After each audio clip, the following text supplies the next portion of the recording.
Are you feeling spiritually lost, like you've tried everything, YouTube videos, online courses, even meditation apps, but still something is missing? Wondering, is this all there is? The world is loud and chaotic, and your soul is overwhelmed, craving inner peace, but you can't find your way back to yourself.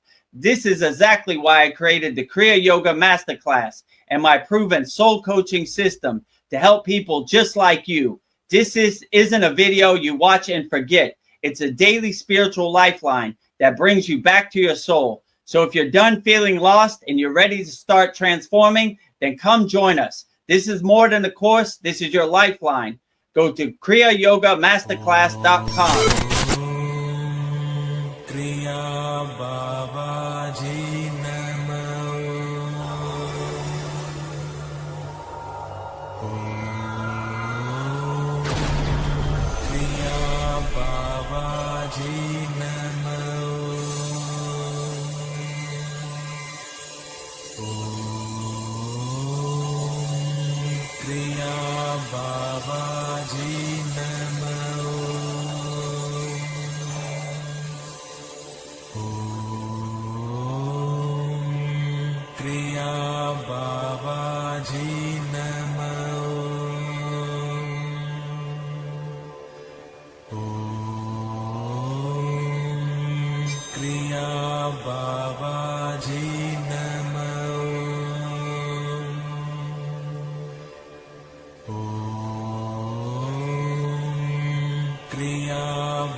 Welcome to our September 21st Vedagurudev Soul Talks live from a Thailand beach. As you can see the palm trees in the background, we are live from a Thailand beach. So if you have any questions, put it in the YouTube chat, or if you're backstage on StreamYard, raise your hand and we'll get to your questions and we'll answer them wholeheartedly. Before we get started, make sure you subscribe to our YouTube channel at Vedagurudev YouTube channel. We have over 1,070 subscribers on our YouTube channel. Daily Babaji quotes, very interactive community, answering questions like we do on the Soul Talks and our Sad Songs videos. And also, if you want to discover the secrets of Kriya Yoga 100% free, go to freekriyayogashop.com. Join our group and join 770 like-minded Kriya yogis and yoginis practicing Kriya Yoga 100% free all around the world. And if you want the advanced techniques and to master the supreme science of Kriya Yoga and join me, Veronica, and Paul and all of our members, go to kriyayogamasterclass.com and let's start getting to work. And with that said, we will start our September 21st Vedagurudev Soul Talks live from a Thailand beach. So whatever questions you have, put in the YouTube chat, or for our members, hold up your hand backstage and I'll answer your questions wholeheartedly. So I guess with that said, Veronica is coming to the stage. Namaste, Veronica. How you doing today? Namaste. I'm doing great. Today. Oh, go ahead. And we have Paul backstage also. Namaste, Paul. Namaste. I wore my my beads today. I was hoping some of your Guru Mojo Shakti would like rub off on them, you know.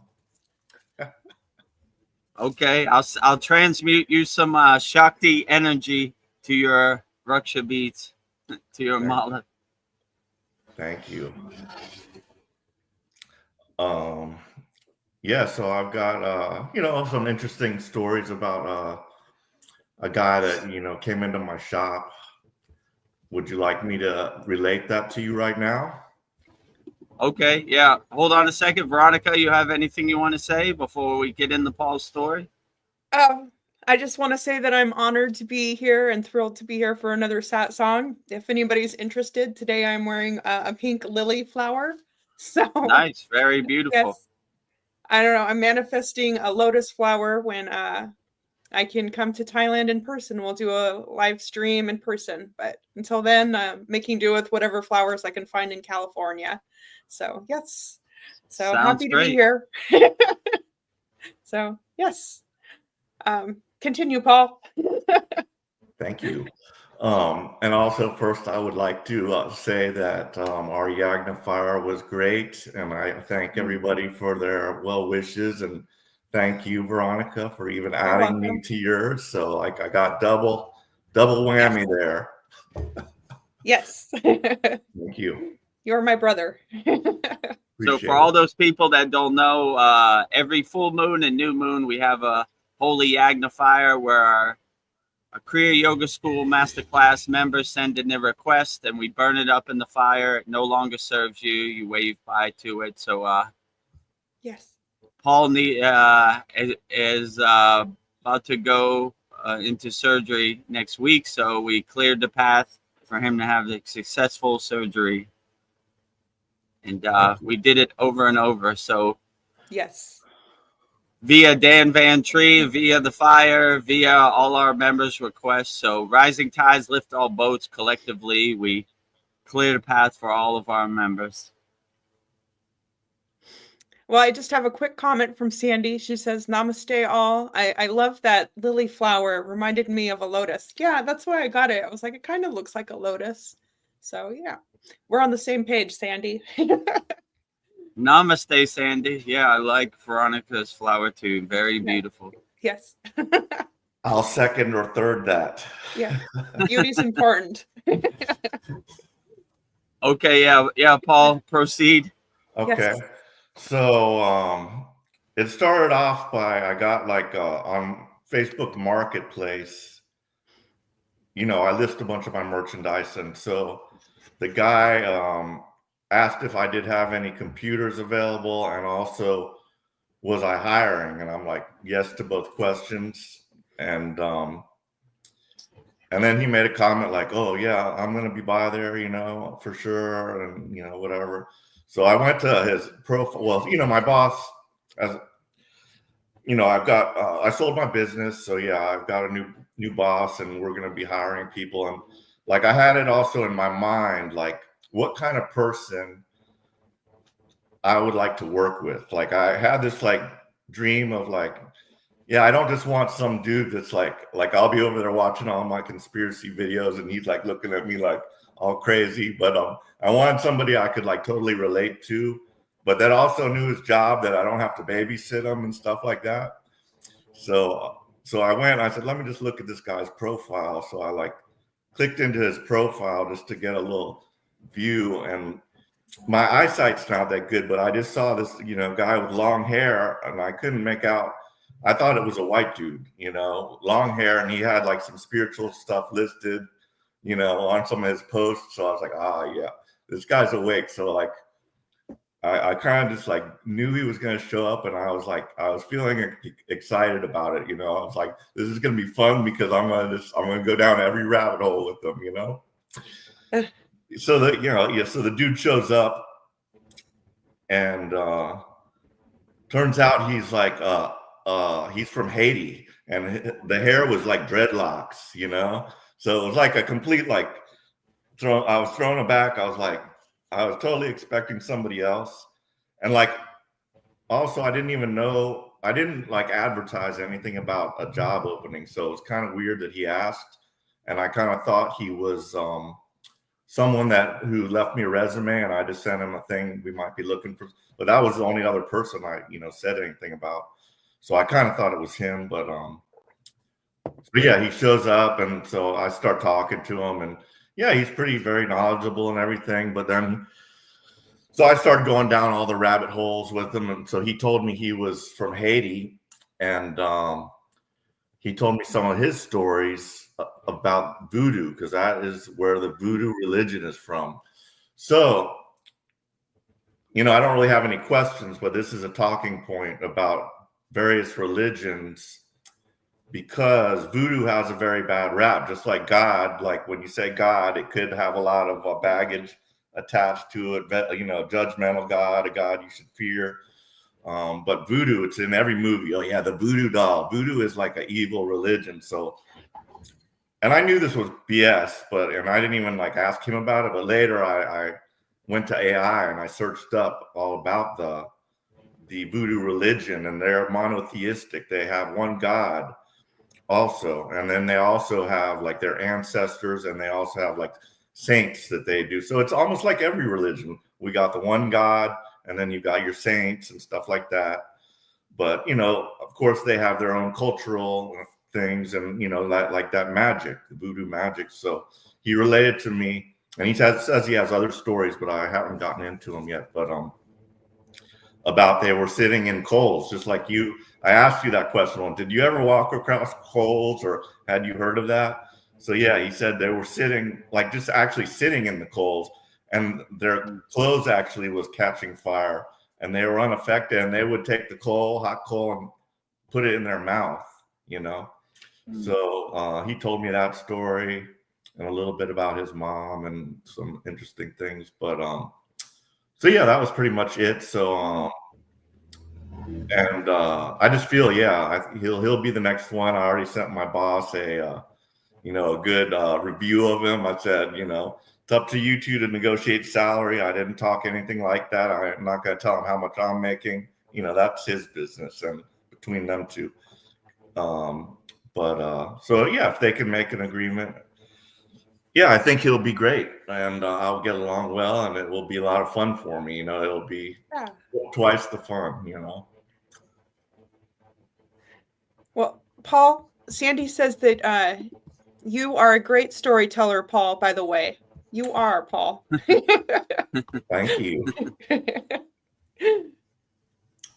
Well, that's cool. Yeah. So, there are a lot of different paths to God. I mean, if they're doing voodoo in Haiti, I'm kind of familiar with it because I live in Miami, and there's a lot of Haitians. I forgot what they called it, but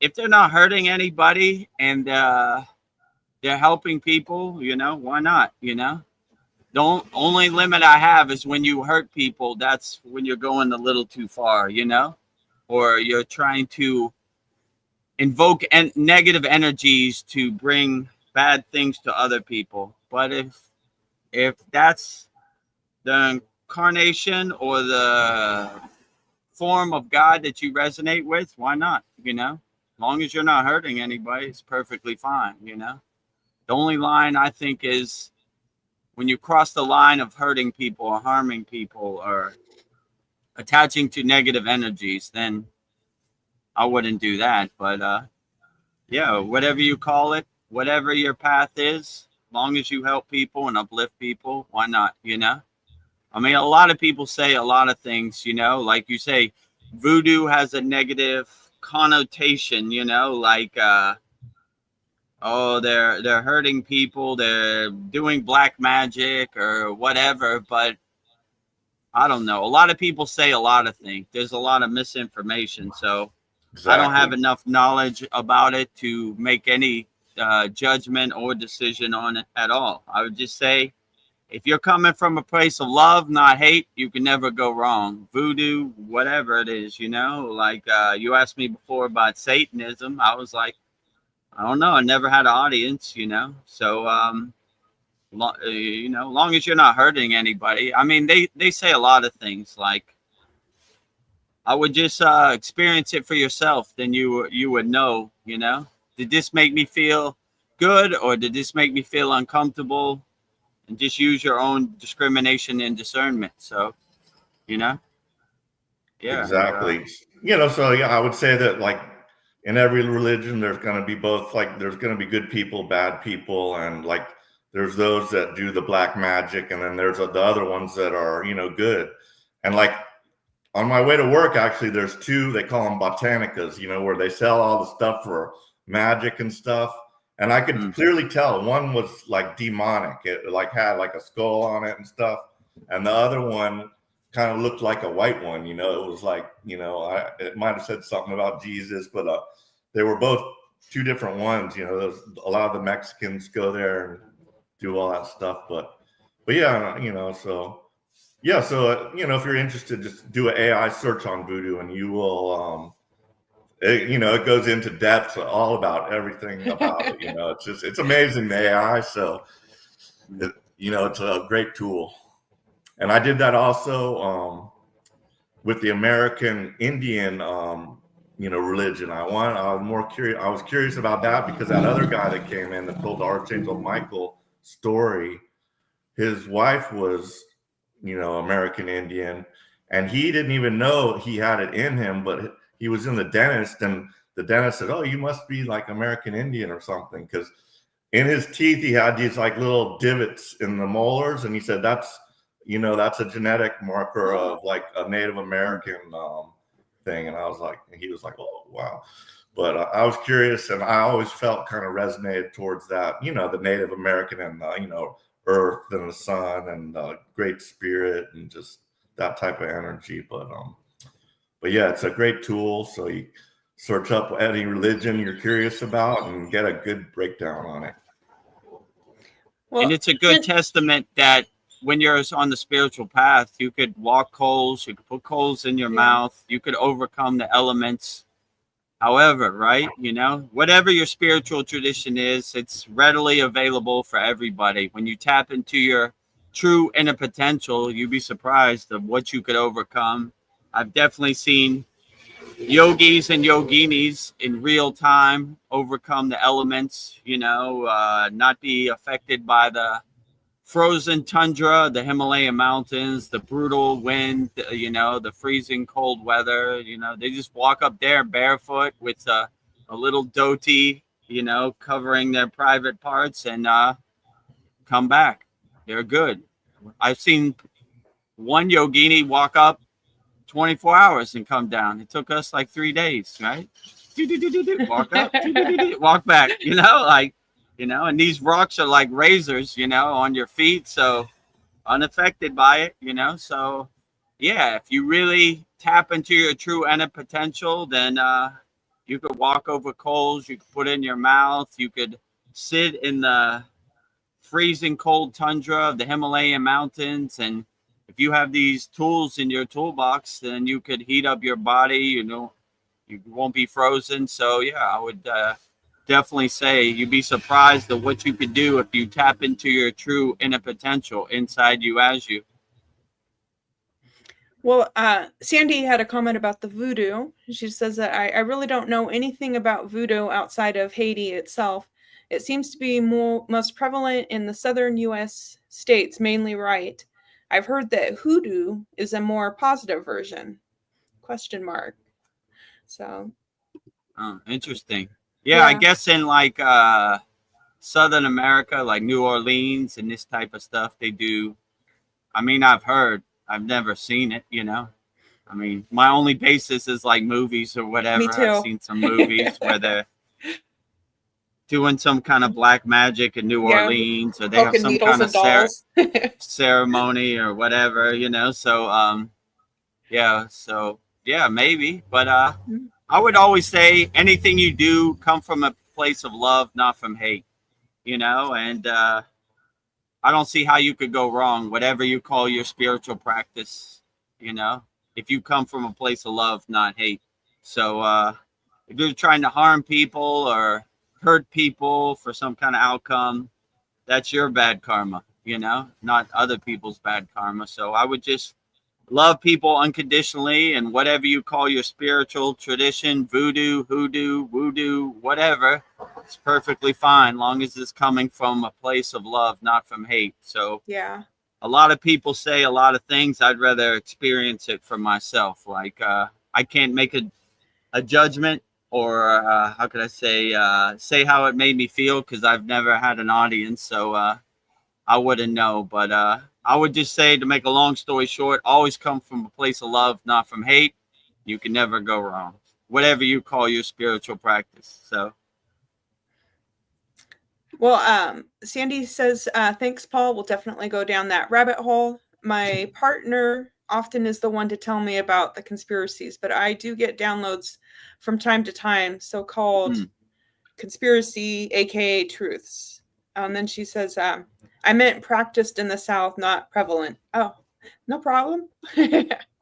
And then she says, fear is what puts those spells in motion. Do not feed the fears. I agree. Don't feed them. Yeah, I agree with you too. If you're a fearless yogi or yogini, then these black magic have no effect on you. You know, like you have your shield up.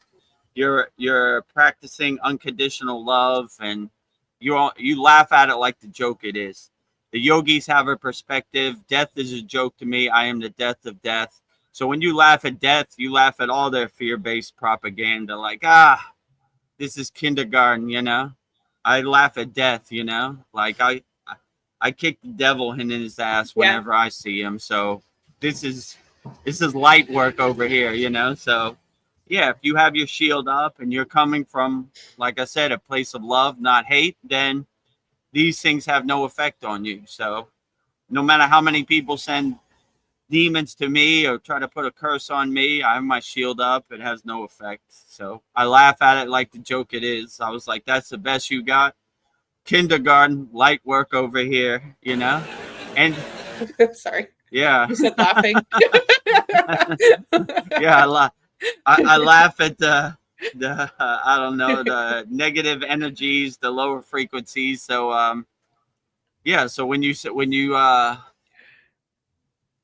basically the way karma kind of works, when you send negative energy to other people, it reflects back on you. So I wouldn't transmute negative energies because it's going to poison the vessel that projects it. Let's say it like that. So never be in a fear-based state. Always be fearless. Laugh at their narrative. Laugh at their ghost story. Laugh at their black magic. Laugh at their lower frequencies like the joke it is, you know. But like Sandy said, it never works unless you're in a fear-based state. Like if you're not scared, it has no effect, right? You'll be sorry. I'm gonna curse you. Okay, I don't care. You know, nothing, right? You know, like it just dissipates. It just dissolves. So, and it only works if you're in a fear-based state. If you're not in a fear-based state, it has no effect. So you just, whatever. Try your best. I got my shield up. I've done my inner work. You know, I'm a nuclear power plant radiating divine energy. So if you think you could affect that, I'd like to see you try. You know, I'm ready to dance anytime you want. So, but in my perception, they only want fear-based people, like easy targets where their narrative is easily become your narrative. If you know who you are and you're self-realized, then no one can tell you who you're not. So you just laugh at this like the joke it is. Like, yeah, okay, whatever, sure. You know? Yeah. I'm going to curse you. I'm going to put voodoo on you or black magic or, you know, you'll be sorry for the way you treated me. Or, okay, whatever, sure. Give it a try, you know? But Sandy agrees with you. Yeah, go ahead. Oh, Sandy says, yeah, that reminds me. I pulled the devil card for myself the other day, and I'm like, bring it on. I'm bringing the light. Bring it on. There you go. You have the Vedagurudev perspective. That's anytime the devil shows up, I put my foot straight in his ass. You know, I want to be Braveheart running down the hill with a Superman punch right for the devil's face, but I never get that opportunity. So I stay ready, so I get ready. So if you pull the devil card, then you say, oh, okay, I guess I'm where you at? Show yourself. I want to see it. But yeah, they never come. When you hold up the white flag, the black flag hates the white flag and tries to stay away from the white flag because these are people who are self-realized and enlightened. They know the truth, right? You know, so the light brings darkness. Light brings the light to darkness. You know, so be a lighthouse to darkness. You know, but to me, in my perception, these lower frequency beings attached to lower frequency emotions and thoughts and whatever. They're almost like, how could I say this lightly? Cockroaches or rats in the night, you know? They try to lower your frequency and scare you with their fear-based narratives, but if you see them for who they are and you're not scared of them, you just laugh at them like, oh, look at you, you know? Trying to sneak it through the back door and run up on me, you know? Like, yes. No thanks. So, yeah. But if you come from a place of love, then all this fear dissipates. You laugh at it like the joke it is. Like, oh, look at you. You're so scary with your black magic and your, I don't know, darkness or lower frequencies. You know, not scared of you at all. Yeah. Like Sandy said, I work for the light. I don't work for the darkness. You're a joke to me. You're a comedy show. I laugh at you like the joke you are. So go away. No fear over here. Fearless yogis and yoginis over here. Nothing fear-based over here.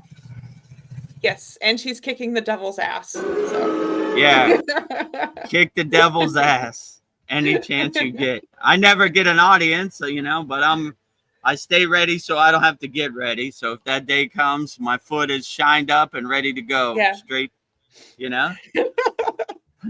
Don't let the door hit you where the good Lord split you, you know. I'm Braveheart running down the hill with the white flag. Oh, devil. So, you know, they never come around. They like easy targets, fear-based, you know, people who are in their fears, are scared, you know.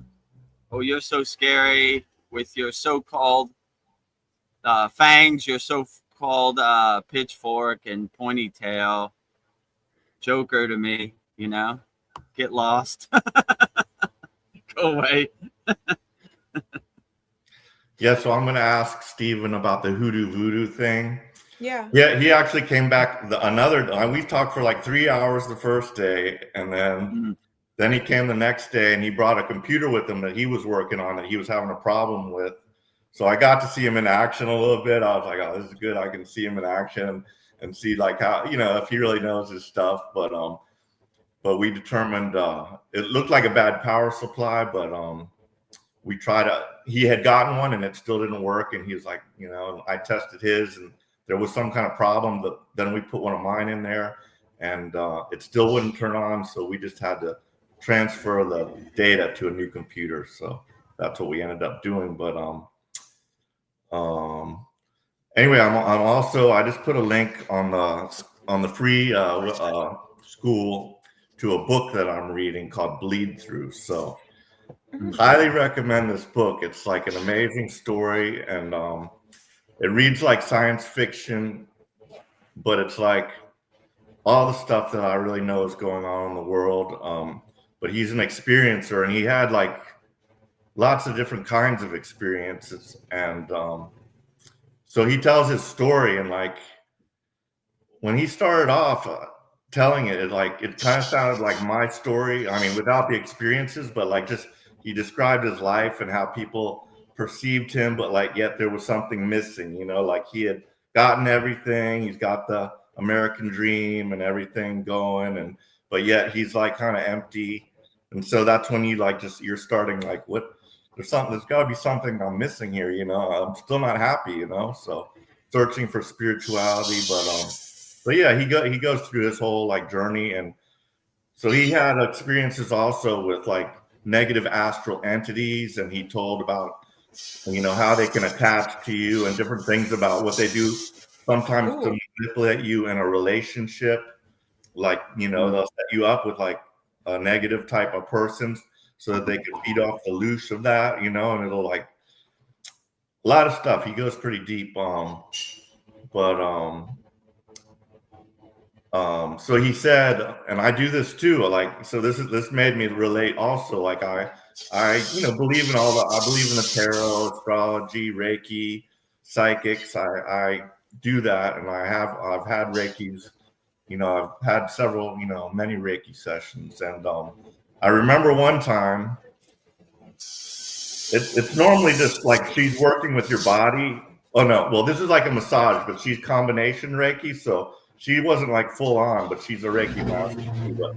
So it was my instructor at the yoga class, and she's like, she calls it a Thai massage, but she's doing Reiki on you at the same time.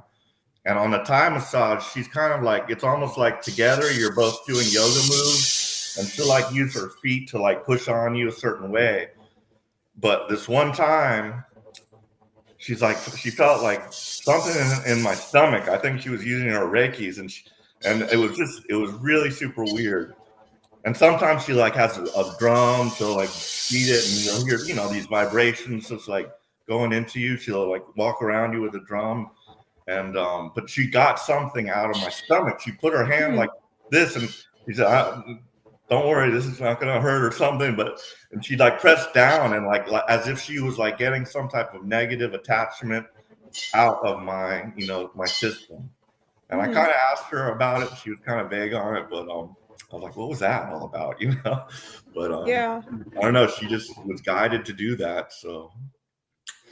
Yeah, so it's weird, you know, but yeah. So anyway, I'd recommend the book, and you can like, you'll be hooked if you just it's you know, it's on Amazon, so you can like download a sample, and it's a pretty long sample. You can read like, if you read just that sample, you're going to be hooked, and you'll just like, I got to get this book, you know. And I can't really put it down, so it's very a lot of insights in there, I'll just say, and a lot of about what's going on in the world, and I think, you know, it's good. A good book to read that I just recommend.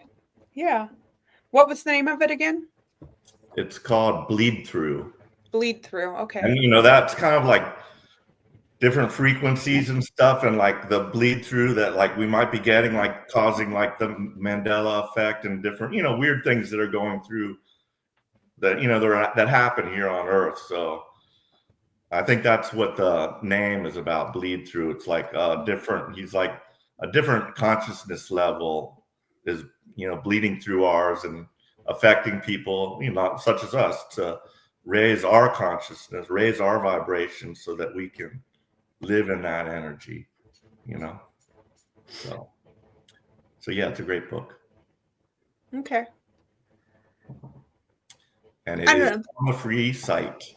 I always just post on the free because I know anybody in Master will see free, but I don't know if I post in Master if free will see. Will they? Yeah. Does it work either way or not? No, the free they can't see inside of our Masterclass. But yeah, so, it makes sense just to post in free for me. You know, that way everybody can see it. Yeah, everybody. Most of our members are part of the free school too, so they could see it also. Because a while I was like putting the same thing in both sections, but I was like, that's not necessary, you know.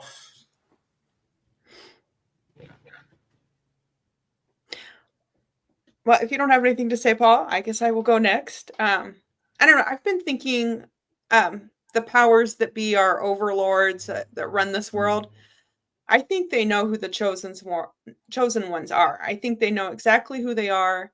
And they put as many distractions and traumas in our way, and they make it really hard for these people to wake up. And I don't know. I think people who remember who they are, they're the ones that can't be bought, broken, shamed, or silenced. And if you're a chosen one, you're a threat to those powers that are running this world. So I was thinking, if this is true, I don't know, if you know that, like, yeah, bring it on. Yeah, you think you can hurt me? Like the worst that, you know, I did have a rough childhood. My parents would leave me alone, and I had to fend for myself. So I think like maybe things are put in our ways to like distract us, to make it really hard for us to wake up because we're so stressed and dealing with so much trauma. And I think, you know, if we are a threat, they would know exactly who we are.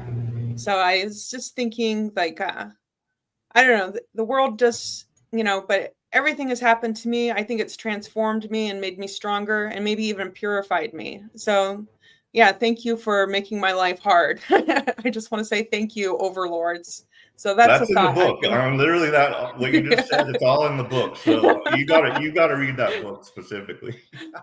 Yes. Yeah, so I would say you should be built for this, you know? Like you should wake up every morning like I was built for this. Like, yes, they're going to throw you psyops, they're going to throw you narratives, they're going to throw the veil, the curtain over you so you can't realize your true inner potential. But once you become aware and you're aware of the pieces on the chessboard, the Wizard of Oz behind the curtain, then you know their game. Like, oh, there they go, running the playbook again. Yeah. Boring. You should get a new playbook. You've been running this playbook since JFK. Get a new one. Upgrade your playbook. You losers. You're such losers with your fake psyops and your fear-based narratives and your ghost stories. I want no part of it. So yeah, when you start to see the pieces on the chessboard, you know the game. Like, oh, there it comes. I knew it was coming, you know? Yeah. There it is right there. But yeah, they do everything in their power to stop you from realizing your true inner potential. Once you realize your true inner potential, you laugh at all this like the comedy show it is in the Maya delusional world. So anytime they try to tell you anything, I like, oh, here comes those liars telling those lies again. Liars tell lies, you know. Oh, let me tell you a story about a faraway place you should be scared of. Boring. Go outside my house, look up in the sky. No airplanes, no bombs, no fire. Not where I'm at, you know. Yeah. One of our members in our last class said Ramayana Maharishi. They asked him about, I guess it was World War II or Vietnam, one of these wars. He says, not in my universe. It doesn't exist. So I don't want nobody else's narrative to become my narrative. So in my happy place, inside me, as me, none of this exists. It's all a bunch of fake movies and ghost stories that doesn't exist in my universe. So make your universe so happy and blissful and so harmonious that you're unaffected by any of this stuff. You're like, let me tell you a story about what you think about Israel or Palestine or whatever. I don't know, like, no thanks. I don't want your ghost stories or your stories about God to become my stories about God, you know? Have a God of your own choosing, no borrowed beliefs, you know? Figure it out for yourself. Let me, you know, so yeah, let me tell you a story about what God ate for dinner yesterday. You're like, nah, no thanks, you know? I have my own connection to God. I have an own direct phone number to God. No middlemen, you know? No, nobody besides me and God in our connection, you know? I don't want anybody to tell me what God is or what God did or, you know? So, yeah. But if you could see the 3D pieces on the chessboard, the Wizard of Oz behind the curtain, you already know their game. Like, here they come. The Maya keeps Maya-ing, and there it is. The delusion is at all-time high today, but it's at all-time high every day. So another day at the office, here they come with their stories, and you know, all they want you to do is regurgitate their stories. Like, let me tell you how you should feel about the president of the United States, or let me tell you how you should feel about this or that or that. I'll feel however I want to feel about it. You know, I don't work for any of you. You have no control over me. I'm sovereign. I use my own discernment, my own discrimination to make decisions, and I don't want your ghost story to become my ghost story. So keep it over there, you know? Yes. If a tree falls in the woods and I didn't hear it, did it really fall? I don't know. I didn't hear it. So, yeah, you know, not my reality. Their job is to bombard you from all directions with their narrative. So you've been conditioned from birth just to regurgitate, right? You know, and not question, right? I used to like when I used to go to Catholic school. What did nun say? Thinking is a sin of pride. You should not think. We've done all the thinking for you. You only regurgitate and memorize, right? Jesus did this. Jesus did that. This is what Jesus said. Blah, blah, blah, blah, blah, blah, blah, blah. You know? Use your own discrimination and discernment to figure out what form of Jesus resonates with you, or maybe no form. It's perfectly fine. Resonate with whichever form makes you feel the best. Whatever form of God or incarnation of God you resonate with, that's perfectly fine. Long as it's coming from a place of love, not from hate. If a squirrel is your God, perfectly fine. If it makes you feel good, who is anybody else to say what your God should be? So yeah, we've been conditioned at birth to just regurgitate and memorize, but when you start waking up and becoming aware, then you're like, nah, I don't want your God to become my God. I'll use my own discernment, my own discrimination to figure out which form of God works the best for me. And if God is everywhere and everything, then everything is a form of God. So if you pray to a tree, a squirrel, or a picture of Jesus, what's the difference? It's all God anyway. So if you see God everywhere and everything, you can never go wrong because everything is God. So yes. I've got a question for Sandy. Oh, good. Or Veronica, but I want to know if she's heard of star seeds, and if she knows what it is. Does she identify with any? And you were Veronica were saying like chosen ones, like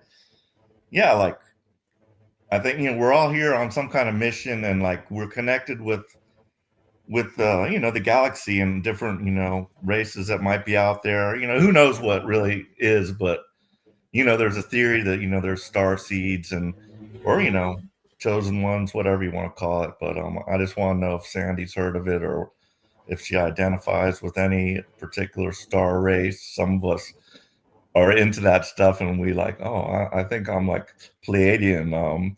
Maybe there's a Pleiadian ship out there, and I'm like the boots on the ground.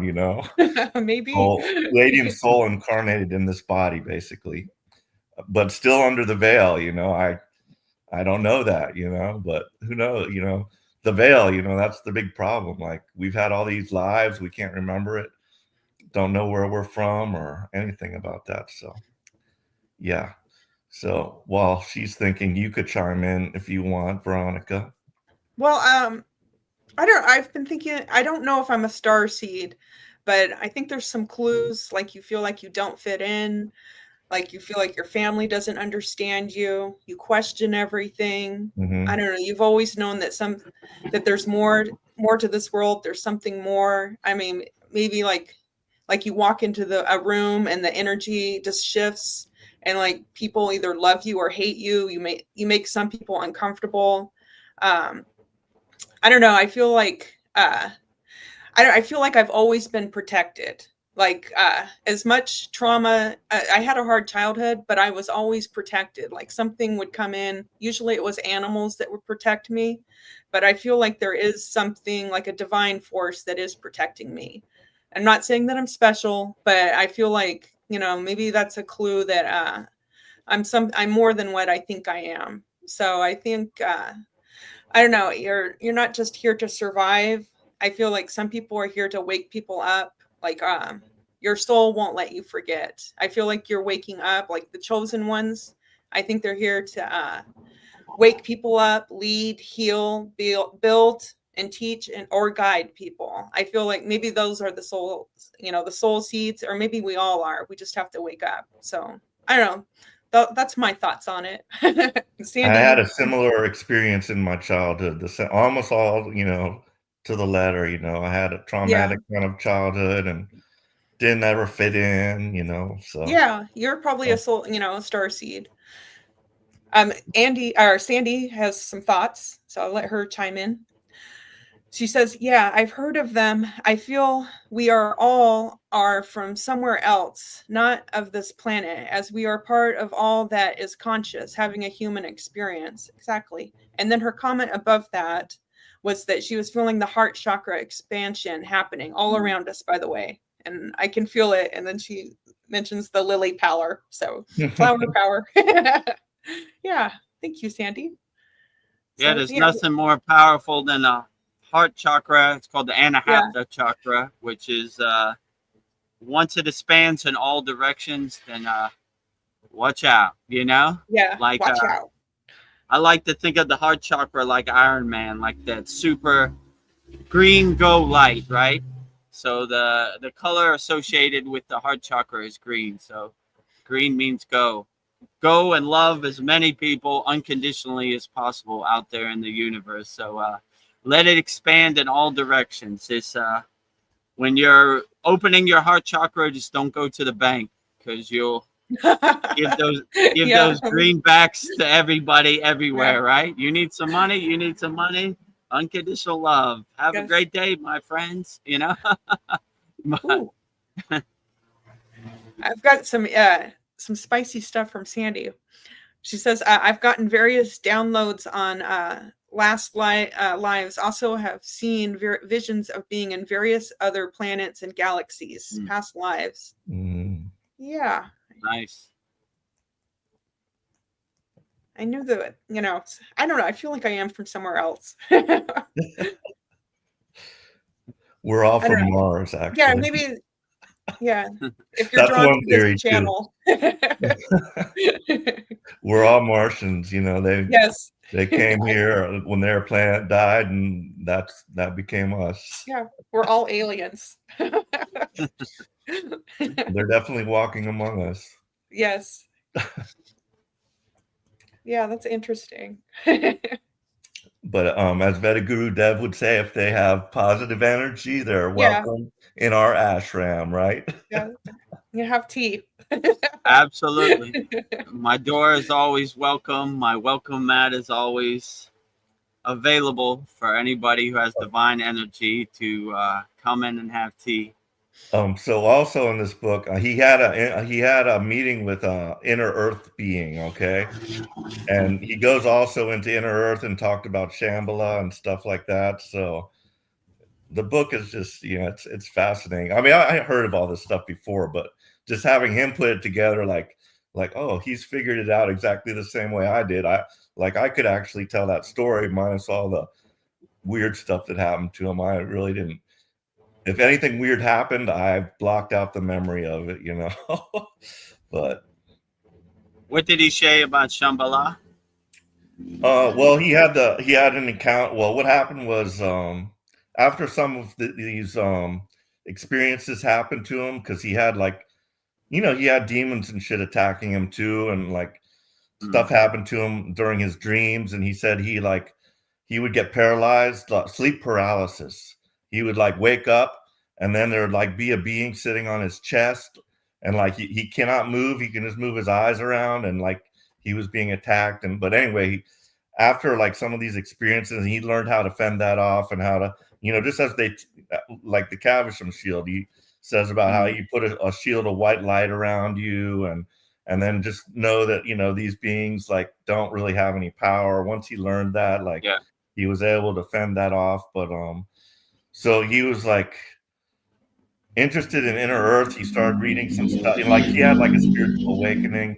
So he started to like just say, I want to try to, because he heard you could do this just by thinking about it. I want to communicate, just like they also do, like Stephen Greer, they had that CE5 where they get together and they try to like summon some starships, you know, and they'll come, you know, all of a sudden lights will be there and weird stuff like that. But he decided to try that with the inner Earth, and he was persistent. And like, you know, he said for months he would go every time. He said he would use his third eye and visualize like he's got like a line going down to inner Earth, and he's like contacted with somebody else on their third eye.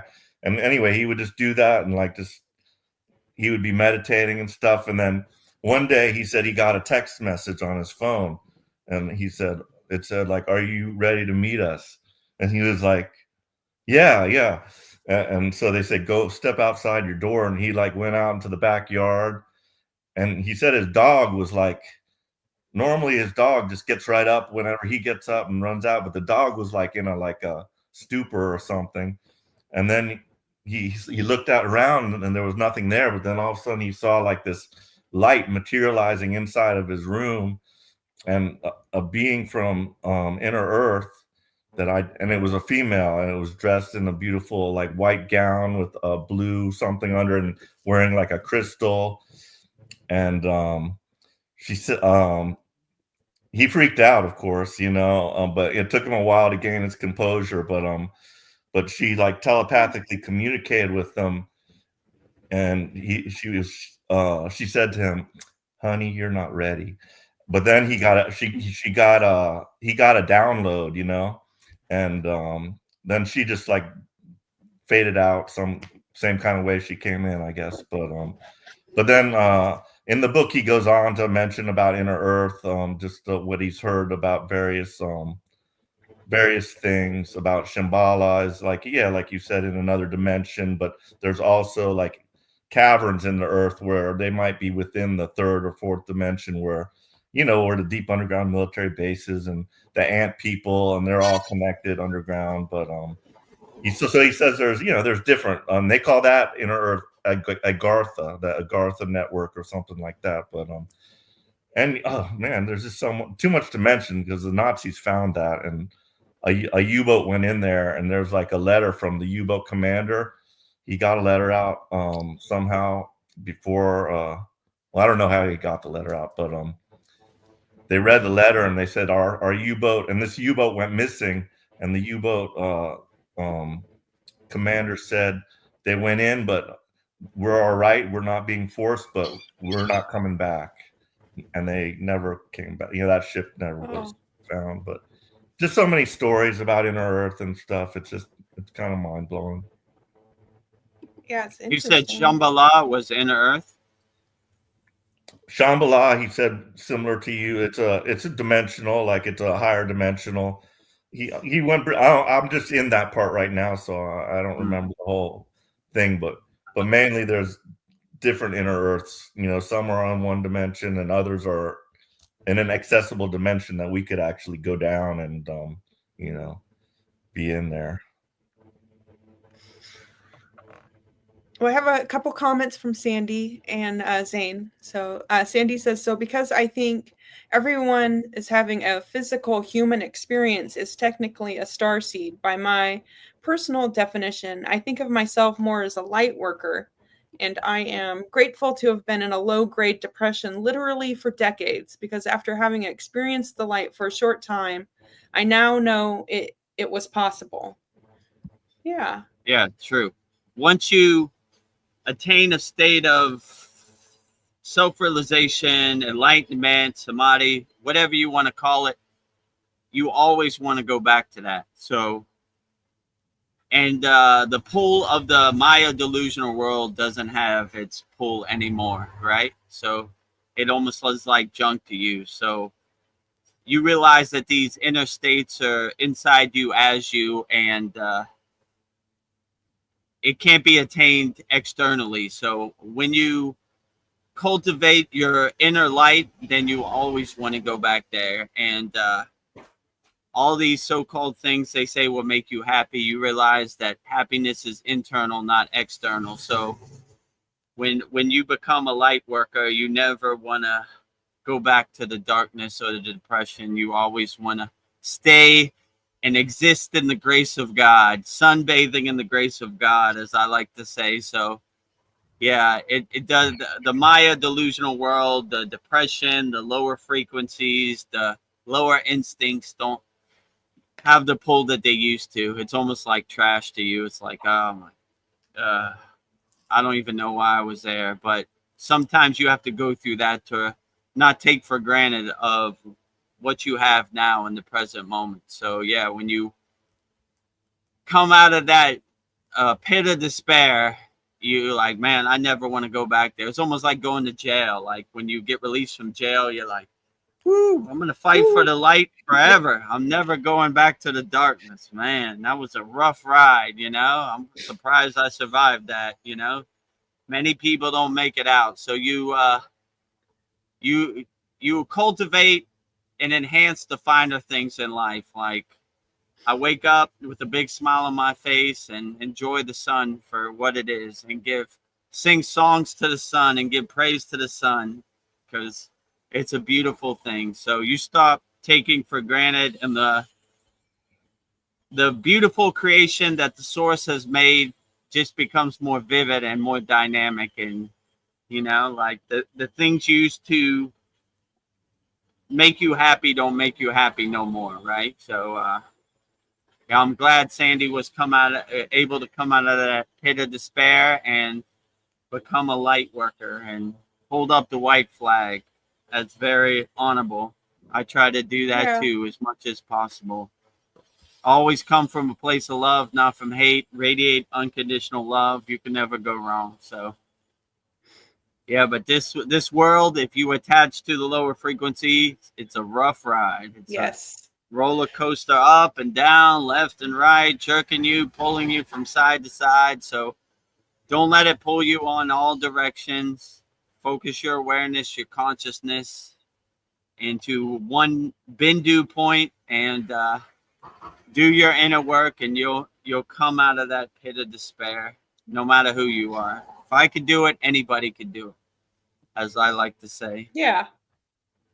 Well, I have our brother Zain Ahmad. He is here. He says, hi, everyone. Namaste. Hi. Namaste, everyone out there in YouTube land. If you have any questions, put it in the YouTube chat. We'll answer it wholeheartedly. Zain, I like your profile picture. It looks like Lord Ganesha. I love Lord Ganesha. Nice. Jai Ganesha. All right. The remover of all obstacles, Lord of success. Never go wrong with Lord Ganesha. All my favorite things. Sandy says, bringing the sword of love and slaying all the fears. Hell yeah. Slay it all. Yeah. Yeah, definitely. Radiate unconditional love. In our Kriya Yoga Masterclass, we have a very profound meditation. It's called the Shield of Light, where I actually have a sword in the video, and we're cutting all the cords. We're cutting all the negative cords that no longer serve us, and being free. Be a free bird. Don't stay in your cage. Once that door opens up and you become aware, you become self-realized, fly and be free. Be a free bird, you know? Yeah. So cut all those cords, you know, use the sword of divine love to cut all your cords that no longer serve you, all the conditioning that no longer serves you. Cut it, throw it away, burn it. You know, we have all those techniques in our school. Yesterday, we had a very profound new moon yagna fire where we burned up all of our members' problems, and that's what we're doing. These problems no longer serve you. These financial problems, these health problems, these emotional problems, these family problems no longer serve you. Watch it all go up in smoke. Swaha, you know? Actually, let's play that video of the yagna so they can see what we're talking about. And yeah, this is our yagna. We burn up our members' problems in the holy yagna fire. So you could get an idea of how it works. I print it on a piece of paper. I read it. Then we throw it in the fire. Wave bye-bye. Bye, Felicia. See you later. No longer serves me. Whatever problems are attached to me, money problems, health problems, family problems, emotional problems, burning all samskaras, all vasanas, all ego, all karma, all Maya delusion, definitely all fears, all obstacles, all blockages, all resistance, all impurities, all impossibilities, up in the holy yagna fire. All right, here we go. Cal Spalding from Idaho Falls, Idaho, USA Public. With much appreciation and thanks to the divine science of Kriya Yoga, please continue to release all toxins and energies not aligning with my true bliss and harmony of unity consciousness. Move beyond all Maya ego identity. Please help put synchronicity with divine timing in our path to help others as a reflection of each other.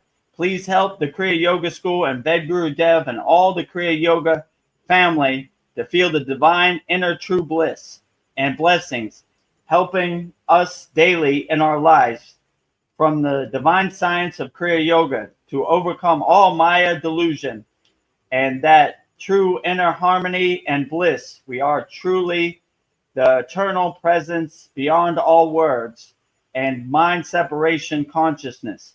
Help us all self-realize to the true capacity, all as we are.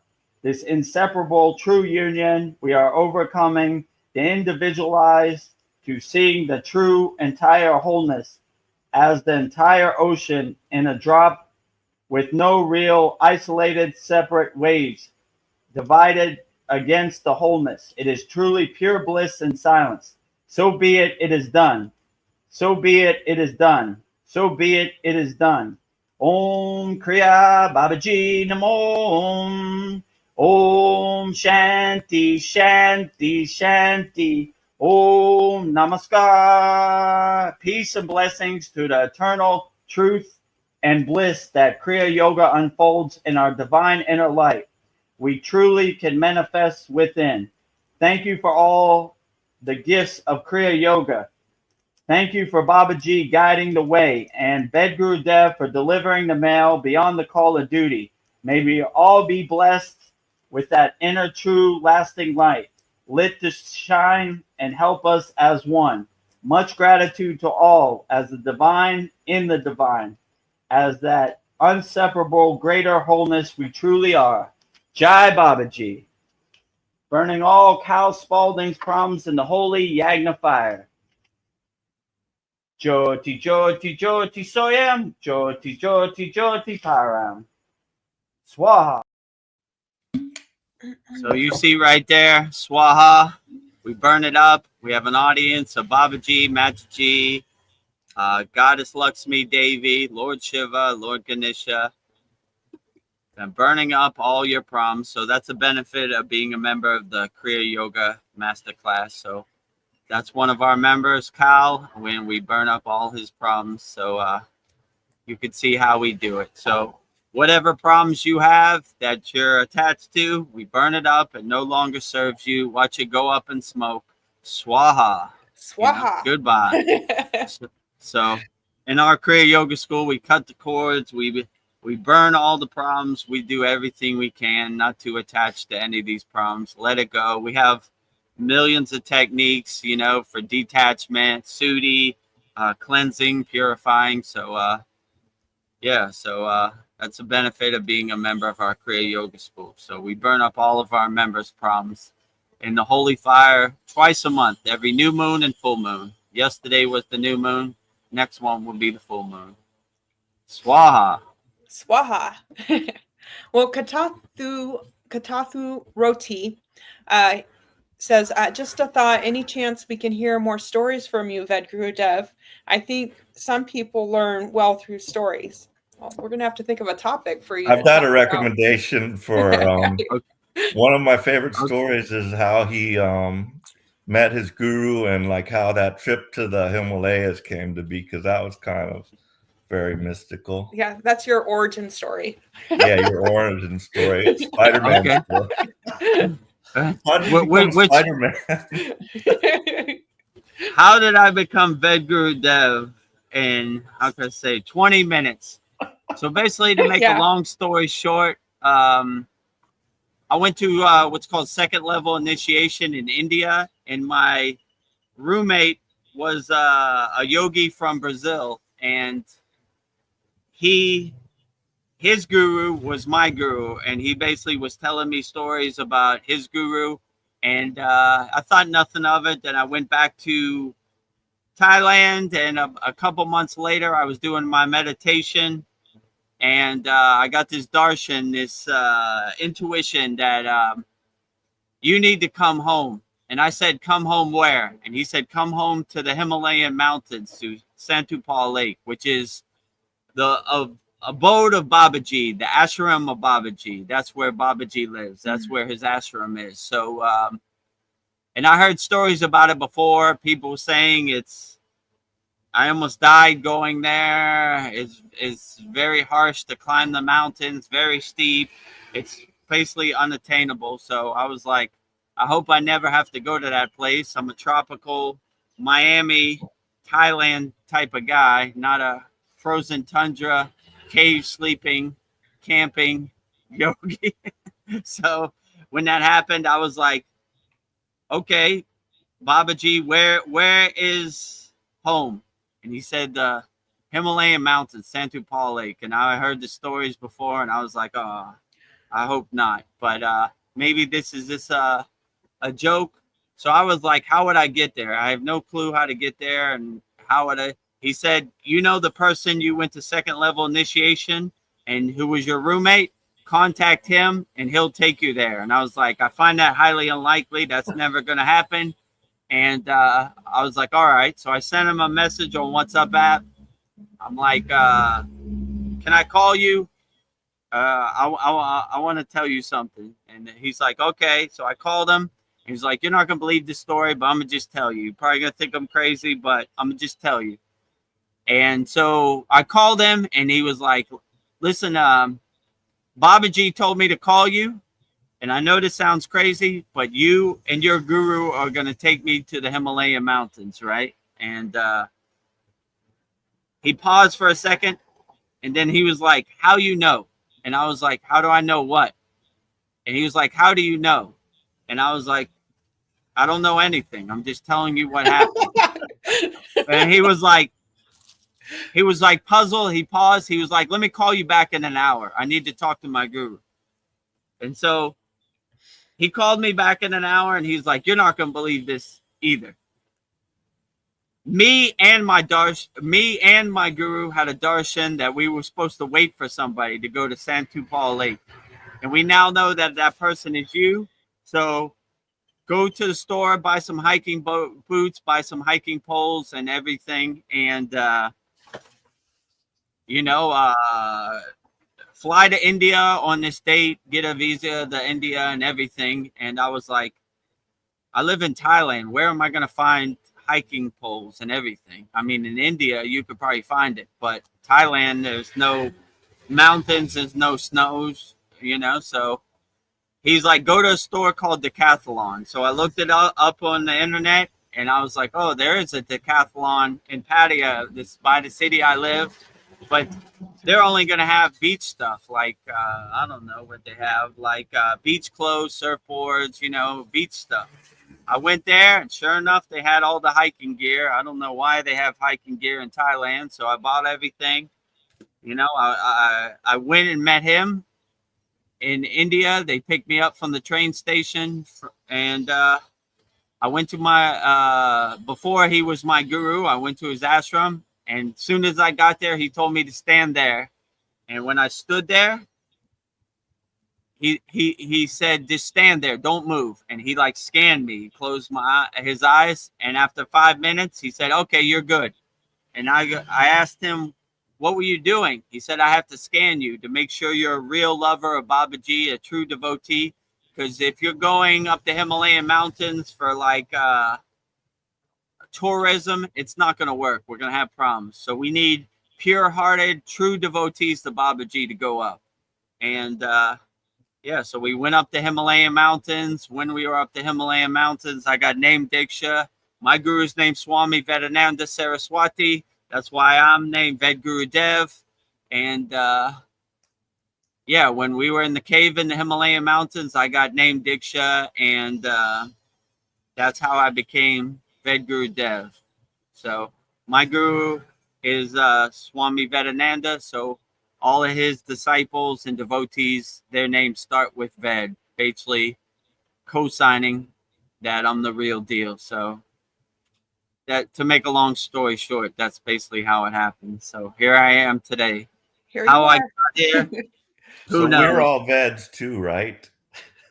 I'm a Ved band.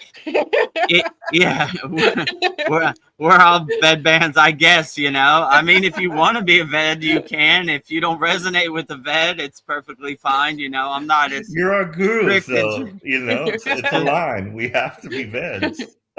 I mean, you don't have to. But, I mean, okay, if you want to be a Ved, I guess, I guess it's part of the lineage, the parampara, that the Ved lineage continues into the future, I guess, in all directions. So, it's possible. We are Ved bands. That's what my guru would say, Ved bands, right? So, yes. The guy I was a roommate with, his name is Ved Muni. All of his devotees start with Ved, so it's Ved everything. So that's why I'm Vedagurudev. People think I'm Ved because I know the Vedic texts or this. I'm not a Vedic scholar. It's just my guru co-signing me. So I have a high bar to cross because Ved, people always think this is for the Vedic text. Guru, which is like a guide, and Dev, which is God. So they set the bar high for me, I have a lot to live up to. Maybe this is a good opportunity to play your video about your guru. I don't give a face. Okay, yeah, let's play that too. We just played the Yagna video. Yeah. So for everybody that doesn't know who my guru is, this is always the question. Who is your guru? What is your parampara? What is your lineage? This video basically sums it up in 2 minutes. You could see my guru. You could see me in the Himalayan mountains. In the video where he's actually touching my back, that's the actual video where he gave me name Diksha in the cave of the Himalayan mountains, which is called Santupal Lake, which is a lake in the Himalayan mountains about 20 kilometers up. And this is the abode of Babaji, the ashram of Babaji. Many yogis have seen Babaji in the physical form there. So this is how I became Vedagurudev. Welcome, my name is Vedagurudev, and I am honored to be your teacher in this transformative practice of Kriya Yoga. I am an award-winning Himalayan yogi, holding the highest certification in Kriya Yoga instruction, recognized by India's most respected yoga acharyas. Since 2018, I have been teaching this profound spiritual science of Kriya Yoga to students all around the world, helping them unlock their inner potential, aligning with the divine. Who is Vedagurudev's guru? My revered guru is Swami Vedananda Saraswati. He is one of India's most respected yogis, swamis, and spiritual teachers. His ashram is located in Dwadahat in the state of Uttarakhand, India, nestled amidst the serene Himalayan mountains, near the sacred Babaji's cave. Swami Vedananda is not only a master of yoga, but also the author of several renowned books on the subject, sharing timeless wisdom with seekers worldwide. His teachings have profoundly shaped my spiritual journey and deepened my understanding of Kriya Yoga. What is Vedagurudev's lineage, parampara? My practice and teachings are rooted in an unbroken lineage of parampara, which signifies the uninterrupted transmission of Kriya Yoga knowledge, techniques, and values from one generation to the next. This Siddha tradition, known as Siddhanta, ensures the teachings remain pure and potent while adapting to the needs of the times. It is through this lineage that I not only learned the sacred techniques of Kriya Yoga, but I also absorbed the wisdom, energy, and the transformative power of the tradition directly from my beloved Sadguru Deva, Maha Avatar Babaji Nagaraj, the immortal fountainhead of Kriya Yoga. Why the name Vedagurudev? The spiritual name Vedagurudev was given to me by my guru as a part of sacred initiation called Name Diksha during a profound experience in the Himalayan caves near Satupan Tau Lake in Barinac, India. What is Name Diksha? Name Diksha is a sacred initiation where my guru bestowed a spiritual name upon me, Vedagurudev. My name symbolizes a new spiritual identity, marking the commitment to the spiritual path, my alignment with higher truths. My guru intuitively chose the name Vedagurudev based on my energy, potential, and inner nature. So there you have it. That's my hit it again. Okay. And blow the conch, right?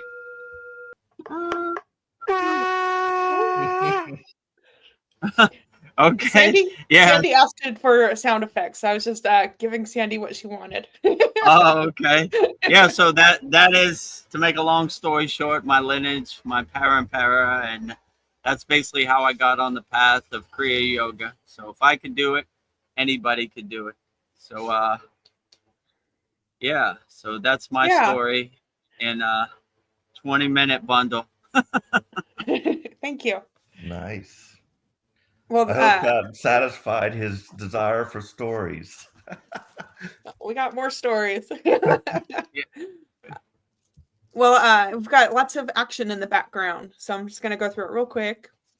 Sandy says, from my experience, meditation, including Kriya, is a gateway to true peace and freedom. I agree. Yeah, absolutely. Kriya yoga is the path that I resonated with, and yeah, a good gateway, a good doorway to align myself and realize my true inner potential. Give me a clear step-by-step roadmap to Satchitananda or enlightenment or samadhi. So yeah, we use these techniques, these kriyas in our Kriya Yoga School as tools to put in our toolbox and put in our pocket to help us navigate this crazy Maya delusional world and help us integrate it into our daily life. So the goal is to have a 24-hour day mindful meditative experience no matter what you do.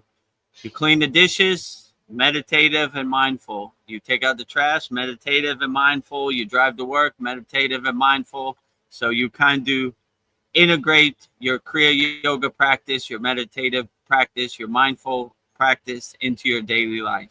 So you stay mindful no matter what you do. Wake up mindful, go to sleep mindful, throughout the day mindful. 24-hour day yogis or yoginis, right? So yes. we don't just sit on our meditation cushion for 10 minutes, then the rest of the day do bad things. We do good things all day, right? Yes, so we're not like what would my guru say? We're not Sunday yogis. We're 7 days a week, 24 hours a day yogis. So no matter what we do, we integrate it into our daily Kriya yoga practice, you know. So yeah, so yeah, so my chosen path is Kriya yoga, and if you resonate with Kriya yoga, we have everything on the screen right there. Yeah, subscribe to our YouTube channel, and yeah, and yeah, right there, at Vedagurudev, daily Babaji quotes. We answer each question every day on there, and yeah, discover the secrets of Kriya Yoga, 100% free. Go to freekriyayogashop.com, join our group, and yeah, join almost 800 like-minded Kriya yogis and yoginis practicing Kriya Yoga, 100% free. We have a good beginner mini course that will give you some framework and get you started on the path. And if you really want to learn the advanced techniques, join me, Paul, Veronica, and all of our members in our Kriya Yoga Masterclass. Go to kriyayogamasterclass.com. But yeah, just do whatever resonates best with you. That is the best. But just giving you some step-by-step structure, roadmap to get you started. So start off slow and work your way up, you know? Nice. Well, Katafu Roti has lots of questions for you, Vedagurudev. Okay, great. He wants to know, can you recommend us to any other teachers, YouTube channels, books, music? So what are you into? Me personally, my plate is full with everything I do with the Kriya Yoga Masterclass and the Kriya Yoga School. So I would suggest the best thing for you to do is join our free school. We have a member named Kyle who posts literally 30 videos a day on our in our community posts, right? And these are all very profound videos about Kriya Yoga, everything Kriya Yoga. So anything you want to know about spirituality, he definitely has a video for it. And we have like a search bar at the top. You could just type in Babaji and there'll be like 100 videos that will come up. So I would say that's probably the best thing to do. What I personally do, like I said, my plate is full with all of our members and all of our live streams. So I just I dwell in our own Kriya Yoga School, to be honest with you. So I don't really know what anybody else is doing. My 24 hours a day Kriya Yoga School. So helping our members, answering questions. But my best suggestion would be to go to freekriyayogashop.com and join our group and click on the community tab, and you'll see like thousands of videos, right? So Cal posts a lot of videos. I post a lot of videos. Veronica posts a lot of videos. Paul posts a lot of videos. So, yeah, that would be my best suggestion. Recommend a book also. Yeah, so Paul recommends books, and Paul has quotes from the Bible. I have daily Babaji quotes. Kyle has millions of videos, so you could all like aggregate it in one place. Let's say it like that. So that would be my best suggestion, because it'll probably take you months to go through all these videos and YouTube. You know, you could just join our free Kriya Yoga school and see everything in one place. That would be my suggestion. Subscribe to our YouTube channel, which probably you're already subscribed. Anybody who hasn't subscribed, subscribe to our YouTube channel. Daily Babaji quotes, daily satsang edits. So, yeah, that would be my best suggestion, you know. And the platform we're on is called SKOOL, so it's pretty cool. We have beginner courses to get you started. It has a tab called Map where you could see where all of our members are around the world. It has like location pins. So yeah, I would join the free Kriya Yoga School. A lot of value there, a lot of videos, and yeah, that will set you on your way. Yeah. Well, I will say this is one of my favorite books, The Voice of Babaji, and you get a lot of inspiration from your Babaji quotes. So you feel like Babaji is talking to you. So yeah. That's where all my Babaji quotes come from. Voice of Babaji, pretty much, you know. Yeah, that's a good one. You know, if you love Babaji, that's a good one. Straight from the source. It's like the Bhagavad Gita, but for Kriya yogis, for Babaji, right? You know how Arjuna talks to Krishna.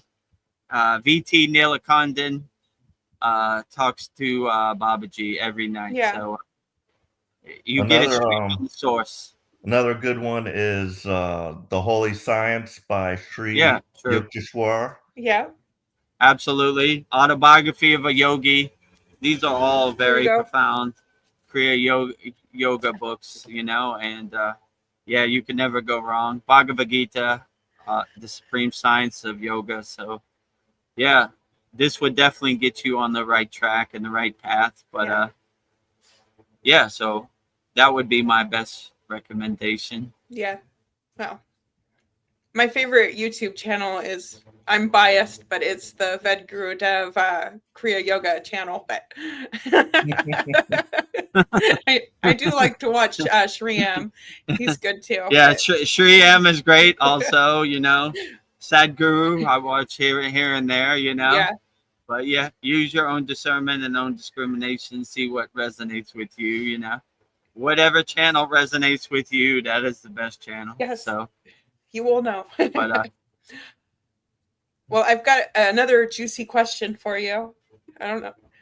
Any dating advice? What to look for in a partner? How to find a partner? Good question. That's a question I need to ask myself, you know. But so let me think. I'll use my discernment and discrimination. I would just say, look past people's physical form and look at their soul and their inner energy. And if you match with it and you harmonize your frequency with their frequency, there's nothing better than that.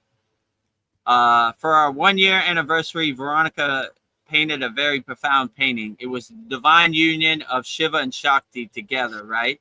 So you want to have somebody that adds to your equation, not minuses from your equation. So if you're lucky enough to find your Shiva and Shakti, your Shiva and Parvati, your Brahma and Saraswati, your Lakshmi and Narayana, you know, your partner that really uplifts you, you know, like if you have one flame, that's just a fire. But if you have two flames, that's a super fire. So if you have somebody that you can merge together with and uplift your consciousness, then that is a beautiful thing that supports you and uplifts you on your spiritual mark. Then nothing could be better than that, I would definitely say. So yeah, but it's tough out there, because when you bring your frequency up, there are a lot of lower frequency matches, but not a lot of higher frequency matches. So you kind of upgrade yourself out of the majority of the dating pool. Let's say it like that. Yeah. So, but when you have divine love, you know, I don't know. Sometimes you don't need physical love, but if you could find somebody that adds to your equation, not minuses from your equation, then this would be my best dating advice out there. So, but this is always the hardest thing for yogis and yoginis on the path, you know, like even me, you're on your spiritual march, you have people that don't understand your spiritual march, so they become a drain on your spiritual march. So if you could find somebody like that, never let them go. You know, when Shiva finds his Parvati, then the rest is history, right? So yeah, find somebody that supports you, that loves you unconditionally for who you are, that uplifts your soul, doesn't drag you down, and that would probably be my best dating advice. But if you find somebody like that, let me know, because I'm searching too. yes. You're like, oh, the signal out to all enlightened yoginis yes. in Thailand, Pattaya, Thailand. You know, give me a call and let me know where you're at. You know, because I haven't been able to find it. You know. I think you're more like Captain Kirk. He's married to the Enterprise, and well, that's true. Your baby is this school. Right. That's well put, Paul. I'm married to the game. I'm married to Kriya Yoga. You know, I don't know. A physical form just doesn't have the same resonance that the divine form. You know, I have divine love inside me as me. Yes. So I'm never lonely. So I'm not looking for a physical partner. I have alignment with God. I have divine love inside me as me. So yeah, I'm Captain Kirk of Kriya Yoga. I'm married to the Kriya Yoga practice, to my sadhana, to the message of Kriya Yoga, sending it out to the world, right? Well, whoever you find, they have to love Babaji too. It's a threesome. Yeah, it's not gonna work unless you love Babaji or Mataji or I don't know, the Kriya Yoga tradition, Shiva, Lakshmi, Ganesha, all the deities. So it's a tough mountain to climb, a high bar to cross, you know. There's a lot that comes with Vedagurudev, his whole soul family, all ascended masters, all spirit guides, all light beings. Yeah. There's a lot of us, right? We have a big family over here, right? So when you commit to Vedagurudev, you commit to the whole package. Well, I'm going to skip you have to take the Enterprise also. While we're on this topic, Katathu Roti also wants to know if there's a dating app for yogis and yoginis, like Yinder, that's a good like question. Tinder, but it's called Yinder. Haha. Yinder, maybe. Maybe you should start one if you're an app developer. That's a good idea. I've never heard of it. Call it Yinder. I mean, the free yoga school has you can strike up a conversation with tons of yoginis or whatever there, you know, yogis, yoginis, and so just see what happens. We have a map tab, so you go to the map, you see whatever part of the world you live in, and see who's by you. Send them a message. SKOOL has a message service, like a DM. Send them a message. See if you can connect. That's probably a good idea. That's a great idea, Paul. So if you want to connect with like-minded yogis or yoginis, join our free Kriya Yoga School. Go to the top where it says map. Click on the map tab, and you'll see where all of our members are located around the world. See who is in close proximity and strike up a conversation, like Paul said. And you never know. You know, I guess that is our Yinder dating app, right? Yeah. Yeah, you'll get to know somebody on a soul level, not if you want to have a good startup, or you're a software developer, that's a good app to start. Yinder, right? Yinder. Make sure you give me my kickback. No, I'm just joking. Or give Paul his kickback because, you know, he gave it. That's a good idea. Yinder. Yinder. Nice. Connecting like-minded spiritual people around the world. Interesting. Yeah. They have all kinds of those weird dating apps around here. Like in Texas, they have one for like cowboys. You know, it's like, oh really? Find you like a cowgirl or farmer's wife, or I don't know what it is, but you know, they have every different type. But yeah, I have not seen a spiritual one, so that would be the SKOOL's a totally perfect platform for that. Yeah, so I would, like I said, go to the map tab and see where you're at on the world and see what members we have around you, like-minded yogis and yoginis, and hopefully you make a connection. That'd be good. And maybe if you want, send me an email. We'll maybe have a startup. Yinder. That sounds like a good idea. Like, call me. A good business opportunity, right? Call me, bro. I'm here. Right? We should get Chad in on this. Chad would be the perfect one to like develop that. Yes. He needs to find. That's not a bad idea, actually. You know. Well, back to Kriya yoga. We'll go. Katathi Roti, he wants to know how long to practice each yoga pose. Some poses I find it hard to do, such as cow poses, as my shoulders get tired. Yeah.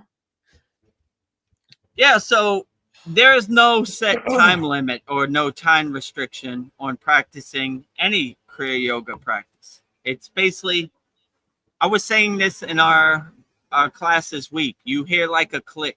Whenever you feel you've had enough, then that's when you should stop.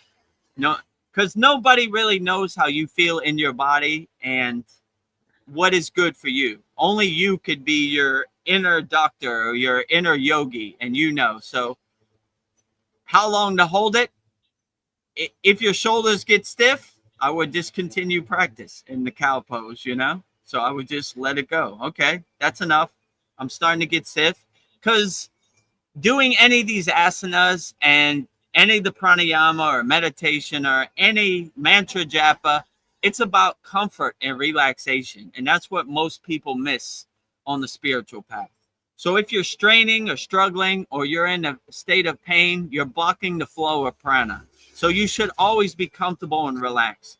So people always ask me, how long should I hold the full lotus position? I said, when your legs go numb, it's probably time to put them down, you know? So, you know, your body would tell you how long to hold it. There's no set limit or there's no restriction. So only you can tell me what works best for you. But I would definitely say any yogic practice you do it in comfort and relaxation. So if you feel uncomfortable or you feel your knees or legs are starting to hurt, I would just stop. Don't try to overdo it. Don't try to be a yogic superhero. Don't try to hurt yourself. Just do whatever you feel. Like if you feel one minute in the cow pose gives you what you need to get you through the day, then that is perfectly great.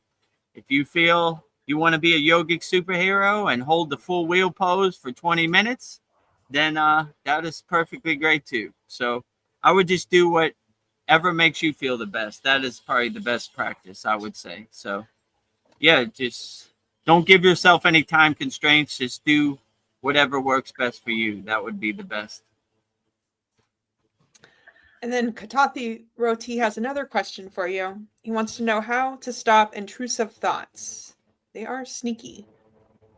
Yeah, so intrusive thoughts, we have a practice.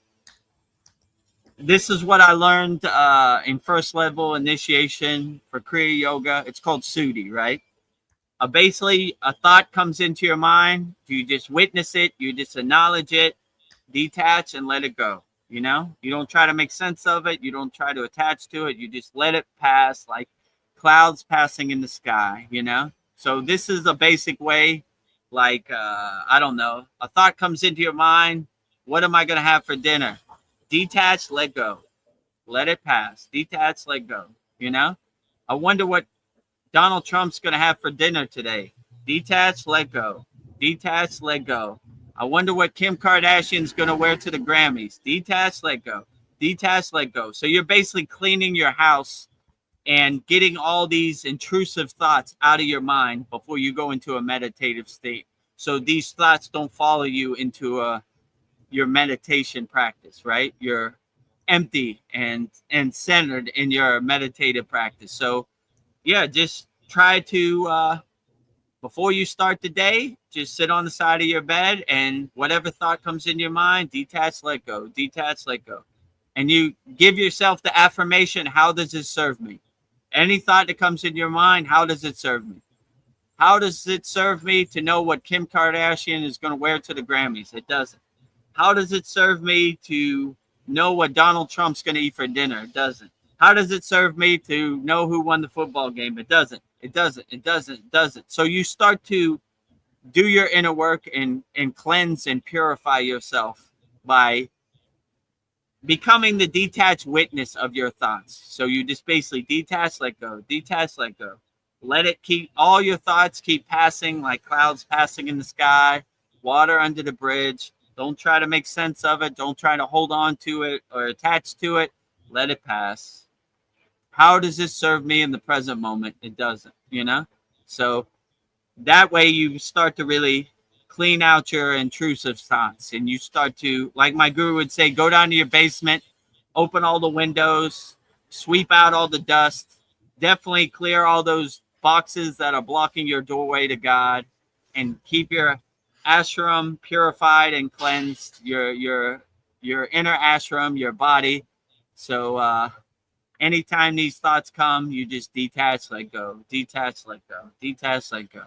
And make it a daily practice to let go of any thoughts that don't really serve you in the present moment. So, yeah, that's what I would say, you know?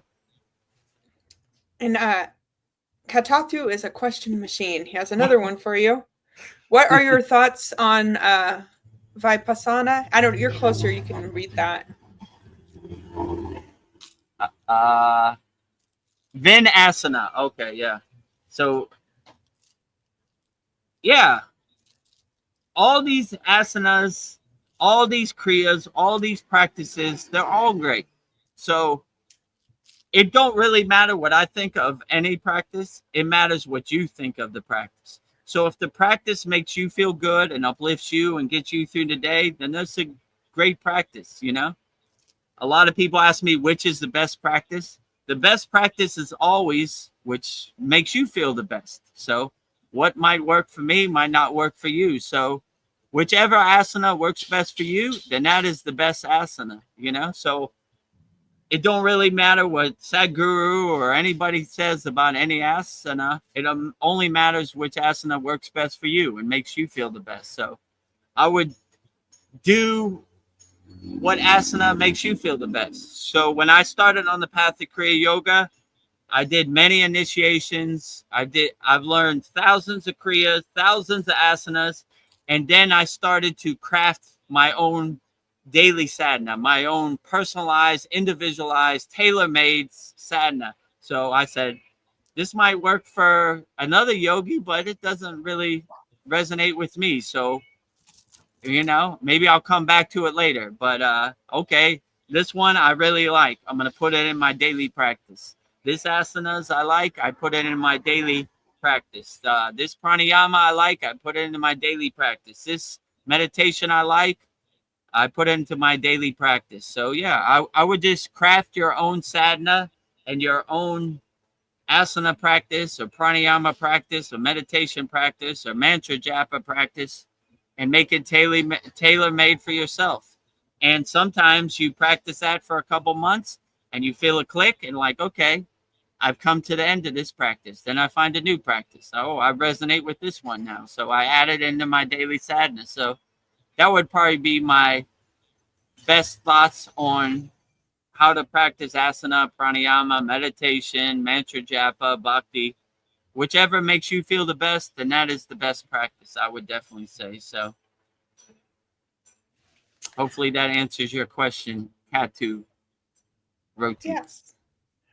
And then Katathu Roti also wants to know, do you have any plans to travel to any other countries? Any place you haven't been? Not as of now. I mean, before I got on the path of Kriya Yoga, I was a world famous DJ. So I DJ'd in over 56 countries.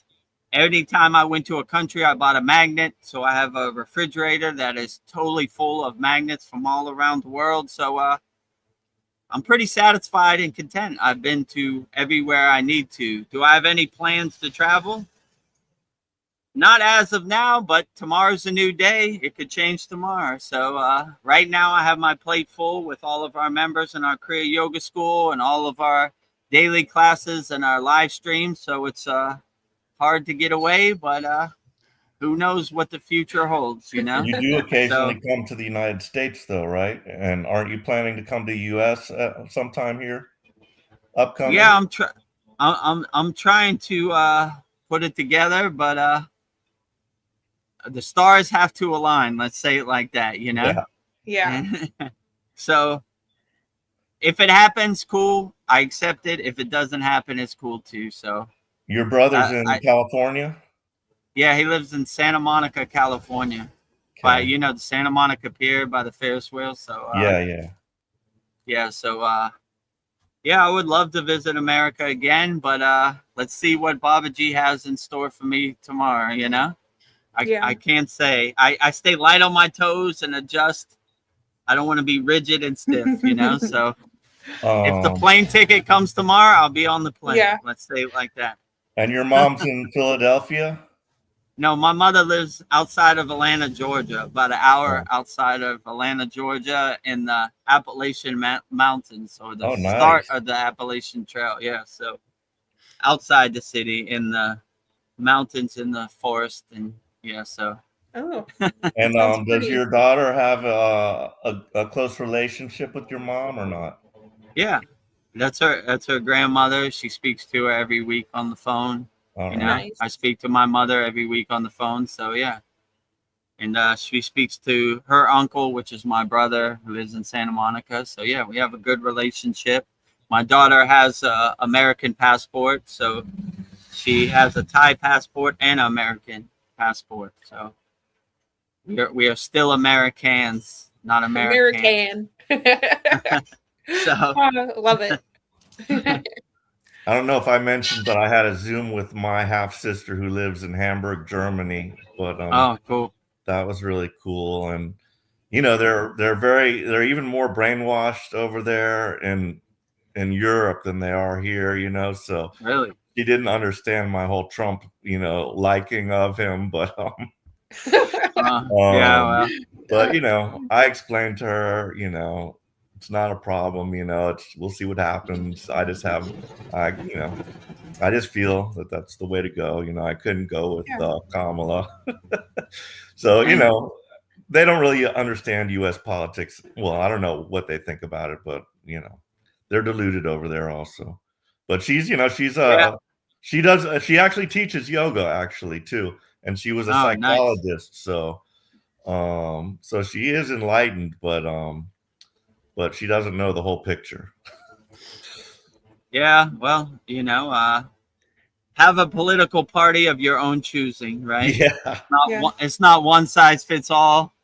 Yeah, you know, some people aren't going to resonate with you, but that's perfectly fine. And especially people in other countries, maybe they don't understand. They just see it from the outside, or the only information they get is from CNN or BBC or whatever the news they watch. So it's different when your boots on the ground. So I don't know. So I really don't understand why there should even be political parties, because it makes no sense. You know, why does there have to be a political? Just vote on the person that his truth resonates with you and you feel is a good person.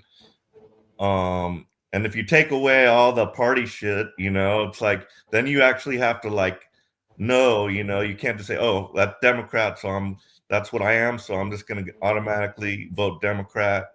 You know, if there was no parties, you'd have to say, oh, okay, is this guy a good candidate? I like what he had to say, so I'll vote for him, you know. So yeah, it's part of their divide and conquer playbook. Exactly.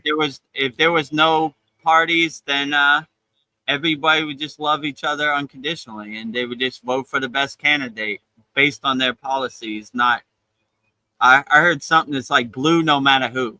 So even if the devil is Democrat, you vote for him. Like you're going down with the ship. Like I don't know about that. You know, I mean, I don't care what your identity or what you call your party, as long as you make a better way of life for American people and you make sure every family has food on their table and can be in the pursuit of happiness, like they say in the Declaration of Independence, be happy, then why not? You know, I don't care what you call yourself, you know, call yourself Nephilim, reptilian, or whatever, long as you're okay, you know, why not? You know? Well, Katathu Roti has some more questions for you, Vedagurudev. He wants to know, how can I know what is my intuition versus my mind/ego? This is an interesting question. So, how can you know what your intuition is? Well, if you let your soul become your North Star and guide you, then your soul is never really going to lie to you. So, I would always trust your soul. What is ego? I would say, like, your ego always wants something for you or to you to do something, but your intuition, your soul always wants the best for you. So anytime it comes from a place, like my guru would say, anytime it's I, me, myself, mine, this is the ego. Anytime it's this unconditional love, it's more like your soul is guiding you and becoming your North Star. So I would always say, listen to your soul, don't listen to anybody, and your soul will never lead you wrong. You know, anytime, like you could kind of see your ego because it always wants something, it always wants you to do something, but your soul wants you to be the best person you could be. So anytime it's coming from a place of love, then I would say it's your intuition, it's your higher consciousness, it's your soul guiding you. If it's coming from a place of me, mine, myself, I, then it's probably your ego. To make a long story short, you know. So I would say your ego wants something from you. Your soul just wants you to be the best loving person and kind person you could be. So that's how you could really tell, you know, in my opinion. So yeah, I'm still a house under construction also. So I'm working on this myself. So I don't have any of the answers. I'm just giving you my honest opinion, how I feel. So, you know. And you know, science says that we have brain cells in our heart. So the intuition comes from the heart. So there's like a heart mind, you know, and that's where you get the intuition from, not from your thoughts and stuff like that, I guess. But that's what I heard, you know, also about the heart. I found it very interesting that there's brain cells in the heart, you know. Yeah, I haven't like researched it to verify that, but I heard that. I could say you could never go wrong by leading with your heart. Open your heart chakra, your anahata, as wide as possible, and let it be your guiding light. That you can never go wrong with that either, for sure. You know, like yeah, that's a good way to put it. Lead with your heart. You know, do everything from a heart chakra perspective. I don't see how you can go wrong with that either. You know, so. Yeah, lead with your third eye, your crown chakra, your heart chakra. Whichever one works best for you, this is the best approach. So you can never go wrong. There are many roads up to the mountaintop, you know. Long as they get you to the mountaintop, that's all that matters, you know. So take whichever road works best for you. So, but yeah, I would definitely say your intuition comes from a place of love, and your ego comes from a place of me, myself, mine, I, you know. So possessing, you know, your soul is less possessing. It's more wants you to be the best person you can be. So lead with your soul. Let your soul be your North Star. Yes. Kataku Roti wants to say thanks for the origin story. Would like to hear more stories of yours and footage as well, if possible. It was really great to see your origin story footage, as it put an image to the words. Yeah, I thought that was nice. I did too. That was a great idea to play that. I always enjoy that video. Yeah, I do too. Yeah. So, yeah, okay, I guess. Yeah. Yeah. We'll have to me, I take it for granted because it's like proving myself, you know, like, so I'm kind of, you know, one of our members always says Jai Vedagurudev, and I always say Jai Babaji. So I always give the hot potato to Babaji. So it's hard for me to, I'm trying to stay more humble in the present moment because of my past career. I was zero humble. Now I'm trying to go 100% humble. So all the glory to Babaji. But yeah, if we have some good videos, we'll post it, you know. I mean, they're all on our free Kriya Yoga School and our paid Kriya Yoga School for sure. So, and when you join the Kriya Yoga Masterclass, every Saturday class, I post a picture of me in the Himalayan mountains as like the thumbnail. So you could see like class 81, I'm in the Himalayan mountains, yeah, meditating or whatever. I'm with my guru. So there's endless pictures there and endless documentation.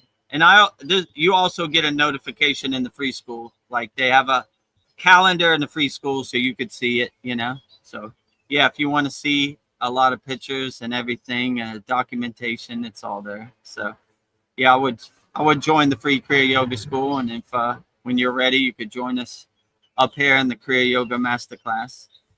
So yeah, yeah, I don't know. The stories, I don't really have like a set plan, you know, just whatever comes to my head, I kind of let them out. So, Paul, if you remember any good stories, maybe I could review it or go back to it, you know. Sure. When I come on these soul talks or these sad songs, I don't have any script or any bulletin points. I just go whatever the stream of consciousness tells me. So, if you have anything, maybe give me a topic and I'll try to see if I have a story that aligns with that topic.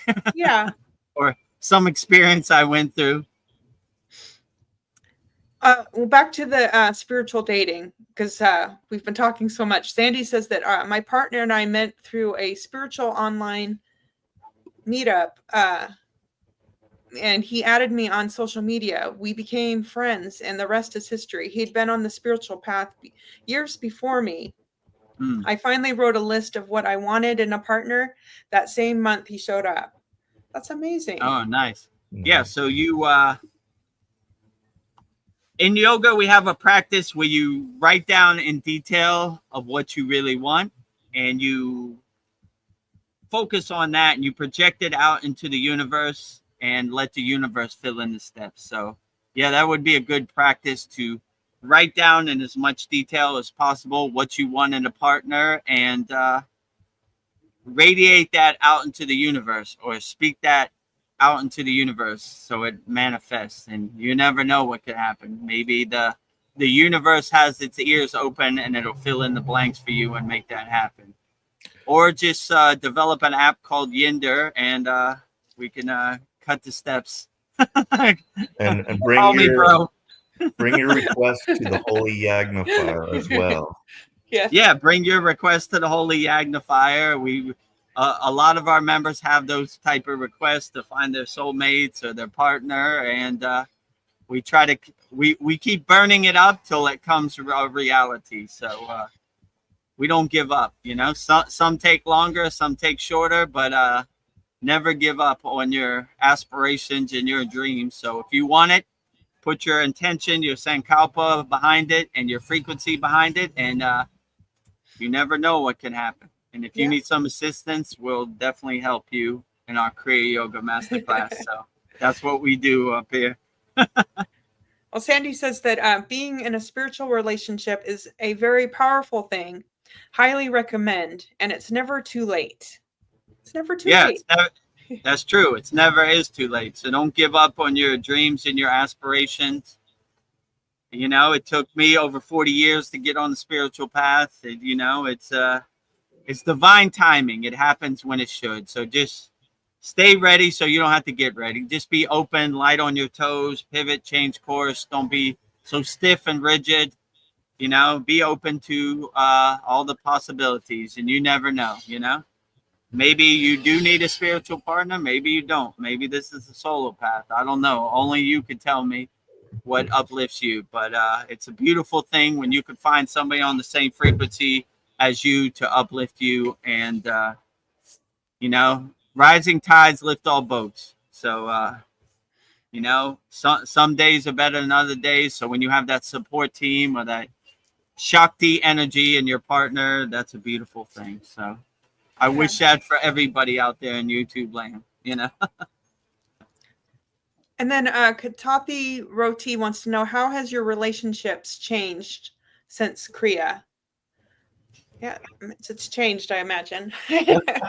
Yeah, so my significant other doesn't understand the spiritual path, and she takes every opportunity when we talk to hit me below the belt and say, are you still doing that stupid meditation? That doesn't work. So this is a tall mountain I have to overclimb. So sorry. Yeah, not understanding the spiritual path and wanting me to go back to my ego-based self that I was before I got on the spiritual path. But I can never go back. I only go forward. So that's basically how it's changed. So I'm not lucky enough to have an understanding spiritual support team, but it's okay because I have millions of ascended masters, millions of spirit guides, millions of light workers, millions of archangels, millions of ascended masters. So never lonely. I don't know how we all fit in this room or this car or whatever, you know. Jam packed like sardines. Give me some space, Baba G. Too close. Breathing down my neck. Well, yeah, that happened to me as well. So it's not, you know, like you just sometimes you just your vibration stops matching and you got to go your own way. Yeah, it happens to the best yogis and yoginis. I mean, Lahiri Messiah, one of the greatest Kriya yogis ever. You know, it happens to all of us, right? Your frequency is up here, and some people are still attached to the Maya delusional world, so it just doesn't match. It doesn't harmonize. So if you could find somebody that's radiating on your same frequency, then that is a beautiful blessing and a beautiful thing. So, but yeah, sometimes it is yogi's karma to not find that perfect match, or maybe it's a lesson they need to learn, you know.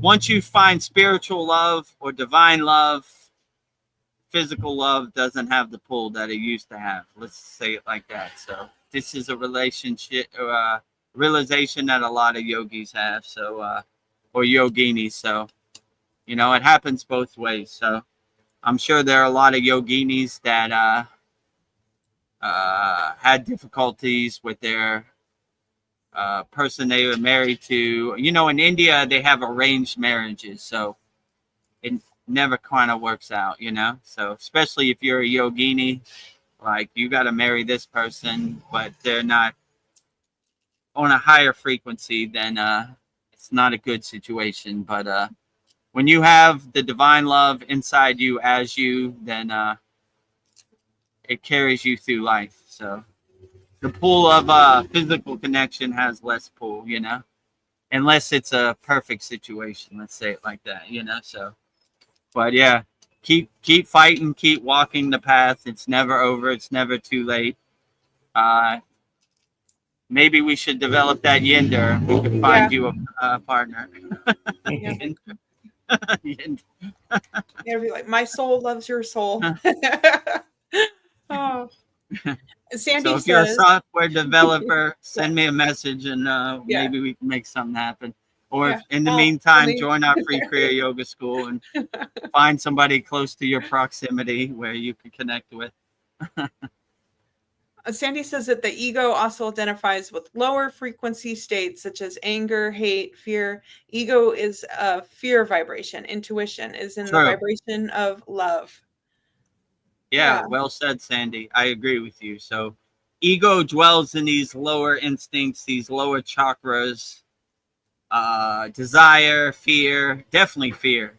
Ego is all fear based. So like anger, So if you feel any of these emotions, it's coming from the ego. It's not coming from your intuition or your soul, right?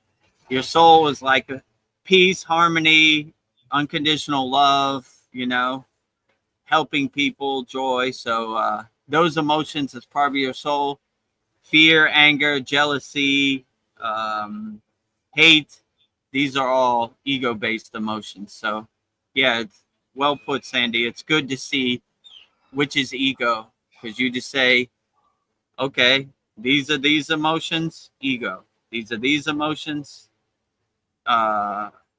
soul, So yeah, black flag, anger, jealousy, hate.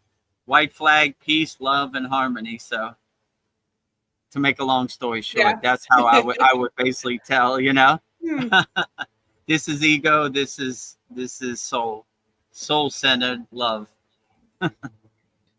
Yeah, I would also say like something that happened to me, I got my wife and I got, on different frequencies. She also didn't understand the path. And then when I divorced, one of my problems was I hated being by myself. And I was in a state of desperation to get that other person. So that was like my main focus. And it led to 2 toxic relationships because I was desperate. And I was just, if I saw somebody, they looked good and we were talking, that was good enough for me, and it led to 2 toxic relationships. And I'm still in an opposed state of by myselfness. And I think it's, even though I'm married, my wife's still not here. So it's been like 2 years almost. And I was forced into this position because I was resisting it. I'm resisting being by myself, didn't want to be. And I'm still like, there's a purpose, let's just say, for me being here by myself. And I want to make sure that when my wife comes, I don't like all of a sudden revert back, start slacking off. Oh, my wife's here. That's going to, destroy my routine. Anything could happen. But I'm going to make sure that doesn't happen. But fortunately, she's not a yogini, but she accepts my path and I accept hers, so it's good. Yeah, like Paul said, don't force it. Let it happen naturally and organically and see where it takes you, because you don't want to put yourself in a situation because you can't be alone with yourself. So maybe just let it flow and happen naturally how it happens, It's the same with money, everybody, money if you're like projecting this from a feeling of lack, then that's not going to work out for you. You're going to just continue on with the same problem. Yeah, I would definitely agree. Like my guru used to say, run towards money, money runs away from you. Run away from money, money runs towards you. So that was always our perspective. We're not trying to force it or come from a place of lack. We always come from a place of abundance, right? And once you cultivate that abundance and delete all that lack, then you'd be surprised what can happen for you. Well, how we're on relationships, I'm going to skip one of Katathi's questions and then come back to it. But he wants to know, what's your thoughts on sleeping around when single? Well, you're single. I don't know. It's like you should be careful who you share your energy with, because I don't know, like when you're single, you're trying to fill that void or that hole in you, right, by having multiple partners. But I wouldn't suggest that is the way, like single or not single. It still doesn't matter, you know, like, but I don't know. Some people want to go the hard way and experience it for themselves, you know. To be truthful, when I was younger, I wasn't the most promiscuous person myself, you know. So, but I upgraded from that and saw that that wasn't the way, and I got on the path of Kriya yoga, and here I am now. So, you know, but these are only temporary band-aids, like drinking alcohol, using drugs, smoking cigarettes, whatever. It's just a temporary solution, you know. But if you have self-love inside you as you, then you don't really need the love from outside sources that much, you know. So, you know, yeah, I would say so. I don't know, you know. I would say it's extremely dangerous to do that, you know, in many different aspects. And just like what happened to me, like all of a sudden you're with this girl and you don't even know it. Like, especially I rushing too fast. I didn't even know this girl that well. And then, you know, one thing led to another, but then I'm getting that energy. And if she has any kind of negative attachments, that's going to get, I'm going to absorb that and it's going to come to me. And that's exactly what happens, you know. And their trash is going to become your trash. And I don't know, you don't want to come out your house one day and your tires are flat and they spray painted your car. Oh my gosh. Crazy. I mean, that's never happened to me, but you know, they're out there, you know. Yeah, I'm like even sensitive to just people just touching people's hands. Like you do absorb people's energy.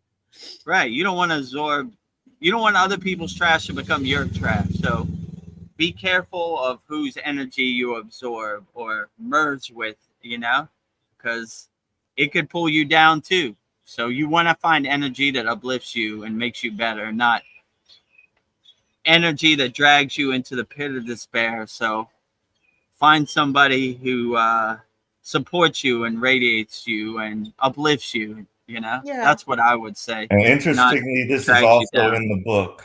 The book I just recommended, there's a whole section on relationships and what can happen. And, you know, yeah, it's good. Okay. You're going to like it. Sounds like a great book. It is. It touches on so many things. Okay. I'm getting it. Okay. Then, okay, here's a question that's about your DJ life. Can we find your DJ sets on YouTube? What was your DJ name? I don't know. Do I really want to say this over there? You know? Yeah. Do you really? I mean, it kind of doesn't matter. Yeah, and all of our members know already. You know, that was your past life. Yeah, I guess, you know, it's water under the bridge. It's over now, but yeah, I guess, you know. So my Instagram is at DJ Domination. So website is djdomination.com. So well, I do have something.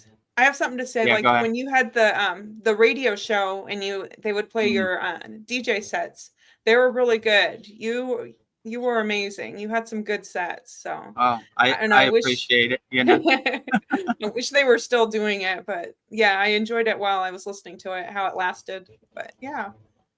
Yeah, I'm not really attached to it. You know, it's something I did, but I kind of turned the page on that now, and you know, so yeah. But it goes to show you that anybody could be a yogi, right?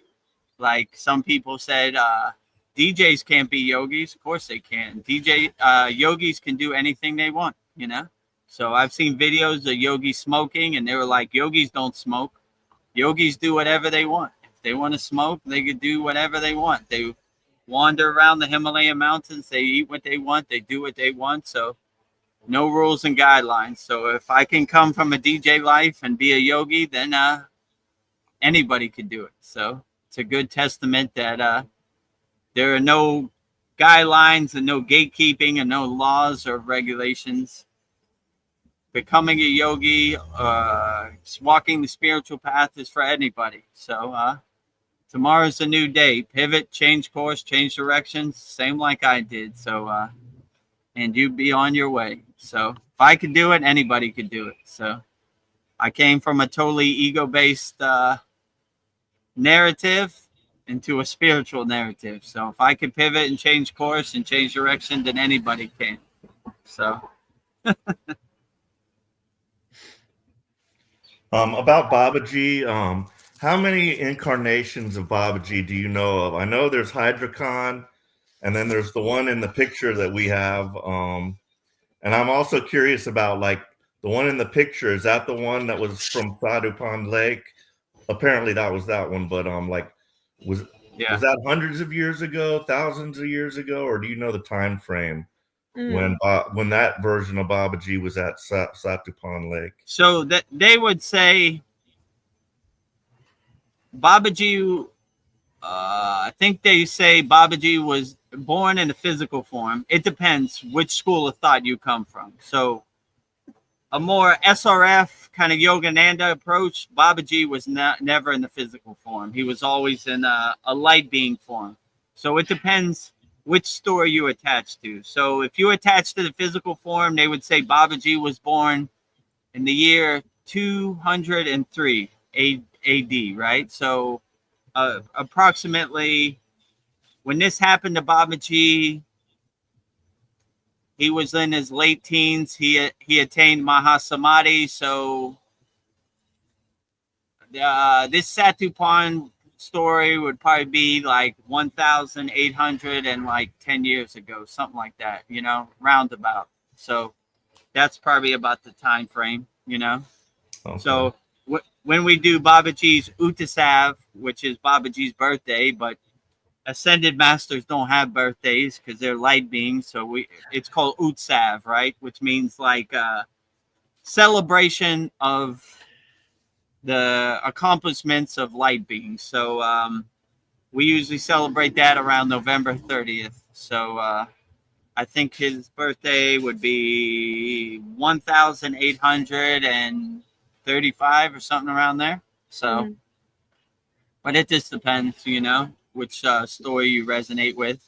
So a light being never had a physical form, or a physical form that attained the light being Mahasamadhi form. So yeah, so that's what I would say. But how many incarnations Babaji has? I mean, it's hard to say, you know. I mean, it depends. Physical incarnations, I would like to think we're all a spark of Babaji or Mataji. So, like, yeah, we're all incarnations of Babaji, and we're all carrying the lineage, the parampara. Once we start practicing Kriya Yoga, so we are all a divine spark of Babaji, Mataji, all the Sitas, or all the Kriya Yogis who have come before us and laid the blueprint or the groundwork. So I don't know. I'll say we are all a spark of Babaji and Mataji.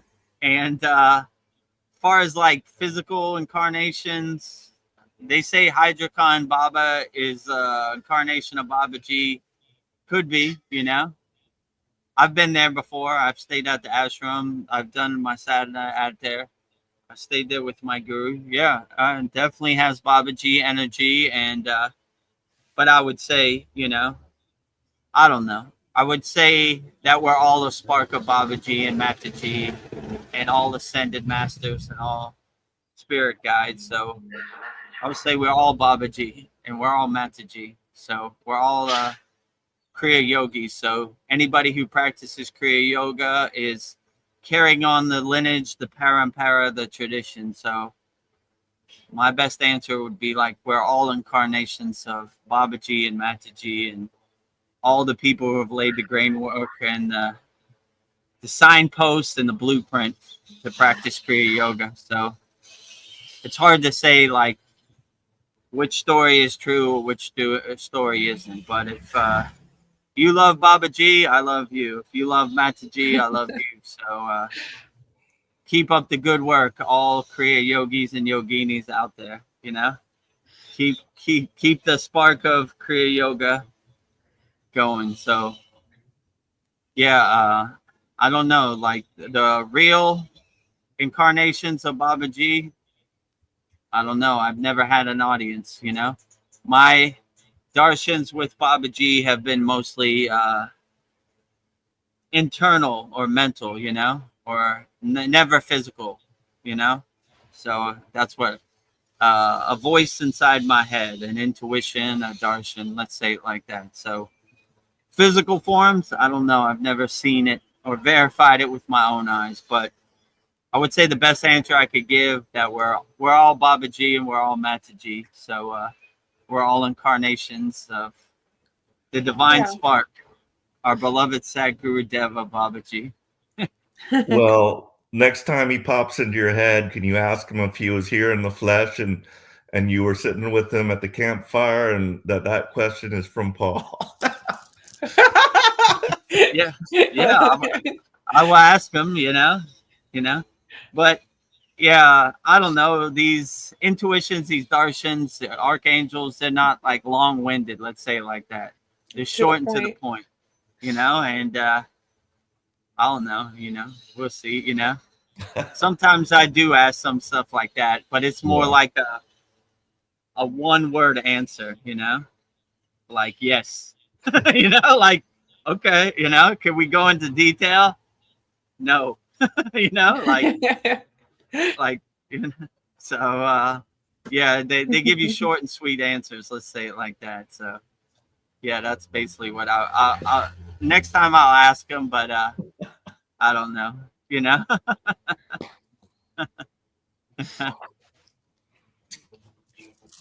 Well, I had a question. I was thinking about when you were with your guru at his ashram, you said that you would go on morning walks with him. Would your guru open up to you more on those walks? Because you said that you would ask him questions and he'd be like, happy, happy, happy. But I'm just wondering on the walks if he would open up more to you, or what were the morning walks like with your guru? I was thinking the morning walks were kind of calm and kind of silent, you know. There wasn't much talking on those two. If we would sit down, he would more open up and talk about something, or you know. So yeah, there wasn't too much conversation. It was more like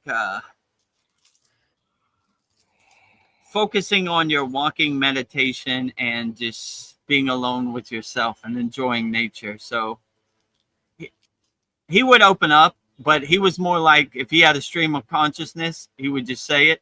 If he didn't, then he would stay quiet, you know? So I knew if he opened up, then he wanted to talk. If he didn't open up, then he didn't want to talk, you know? So I stayed ready when he was ready, you know? So yeah, if he had something to say, you know, he would just open up, you know, and we would sit down and give an audience, you know, like, okay, let's take a break here. Like when we were in the Himalayan mountains, we would pass by a cave and he would be like, okay, let's take a break here. And then he would talk about the cave. Like many yogis or ascended masters have stayed in this cave, and this cave has divine energy and stuff like that. So, you know, I would wait for him to say when he's ready. I wouldn't like frustrate him with questions when he wasn't ready, you know? Because I learned the hard way. He said one time, I asked him, how would I know when I'm enlightened? And he looked at me like, I guess he wasn't ready at this point. And he said, when you have no more questions, you know? And that's all he said, right? No more questions. I was like, all right, well, I guess that's my cue to be like, wait for him to be ready. So, you know, so yeah, when you're ready, I'm ready. And he can kind of feel your energy, and he'll give you some little nuggets and insights. But let's say these yogis aren't long-winded, right? Like it's rare that they, you know, go into a long speech or a long thing or a satsang or whatever. They would just short and sweet and to the point and give you what you need. So I would say these light beings, these archangels, are the same way. They don't they're not like long-winded. They're not going to go into super detail. They're just going to give you what you need to get you on your way, right? So, yeah, that's how my guru was also. So, yeah, mostly the walks were just being alone with yourself. I mean, I was with other like people. Walking meditation. Right, like walking meditation. When we're walking, there's not too much said. Maybe singing some, songs, bhajans, mantra japa. But when we stop walking, that's when the nuggets or the insights come. But so we stay ready so we don't have to get ready. So he'll let us know when he needs to share something with us to help us on the path, So and it's a good sign if he doesn't share anything, because that means you're on the right track, right? So Yes. if you need a lot of instruction, you probably have a lot more inner work to do. So I always looked at it as like, well, if he doesn't have nothing to add to my sadhana, then I guess I'm doing a pretty good job. Yeah. All good here. Yes, Paul. Because if it wasn't good, then he would say something. I was just going to say that Vedagurudev is ideally suited for this platform because, I mean, like it probably wouldn't work with his guru because, he can't he can't keep it going. It's like, yeah. I mean, even if there's like nobody here, I think just, you and Veronica can like keep it going, Right. But yeah, so Babaji knew what he was doing when he struck you with his lightning bolt. He knew the future. He probably knew exactly what was going to happen, and that like, yeah, we need to have some kind of new type of platform for yoga. This is the 21st century, and right. And just your DJing background and everything, kind of you're suited for this, Yeah, that's what my guru said. Like when he told me I need to go back into the Maya delusional world, he said you were built for this. You were meant for this, right? Like you have the mouthpiece for this, right? Like you could most of these yogis, like you said, it's going to be a 1 minute live stream, right? Like how will you know when you're enlightened? When you don't have no more questions and live stream, like that's it, So I guess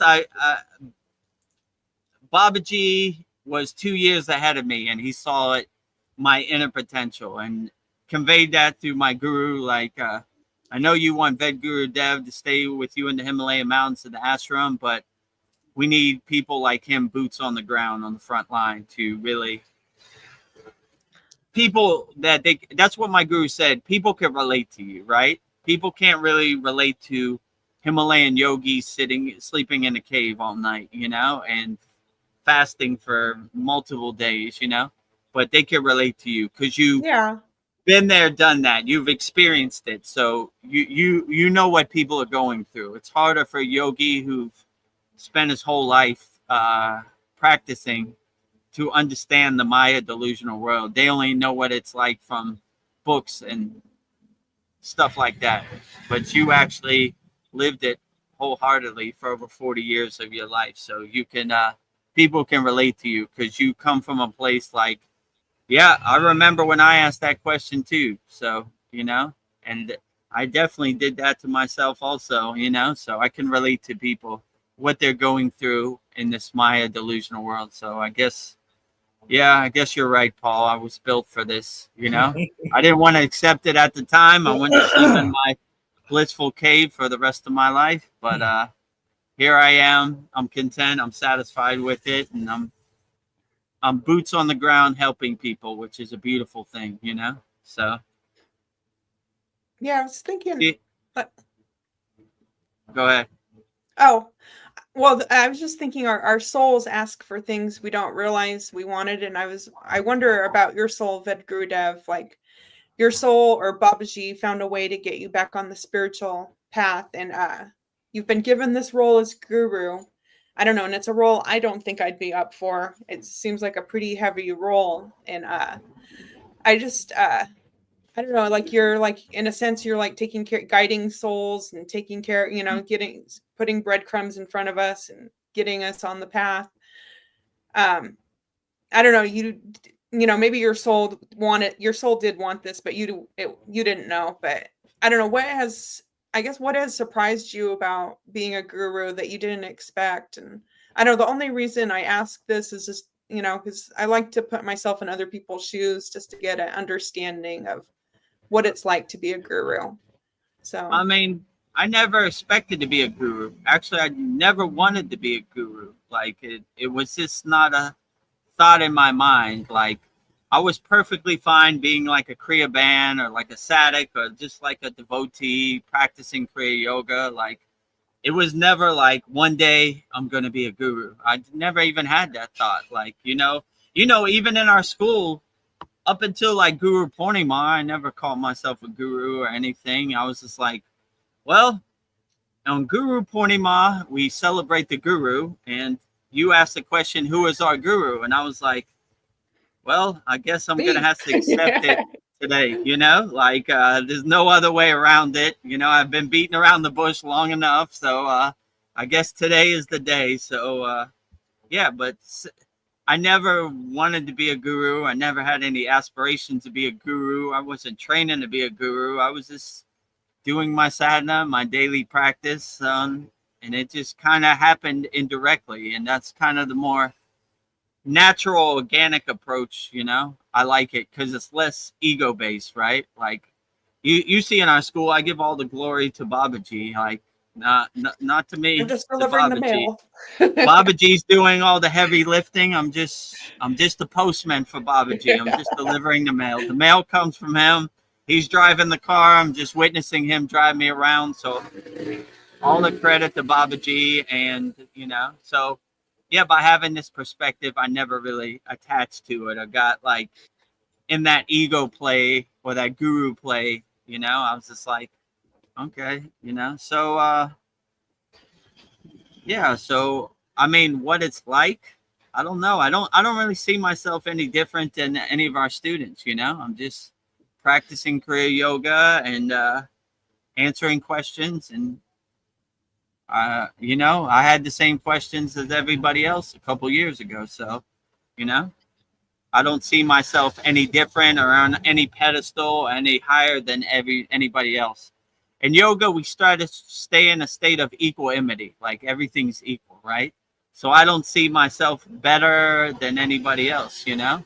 I just, we're all walking the path together in our Kriya yoga school. So it's just like another day at the office, but it doesn't feel heavy or any different than what it felt like before I was practicing, before I was a guru, you know? So I don't really think about it too much, to be honest with you. You know?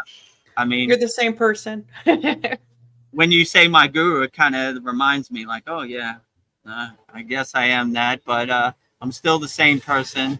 I'm still want to be relatable. If I could do it, anybody else can do it. I don't want to be on a pedestal or let it stroke my ego. Like, I have the secrets of the universe. Let me tell you what's true and what's false. How would I know, you know?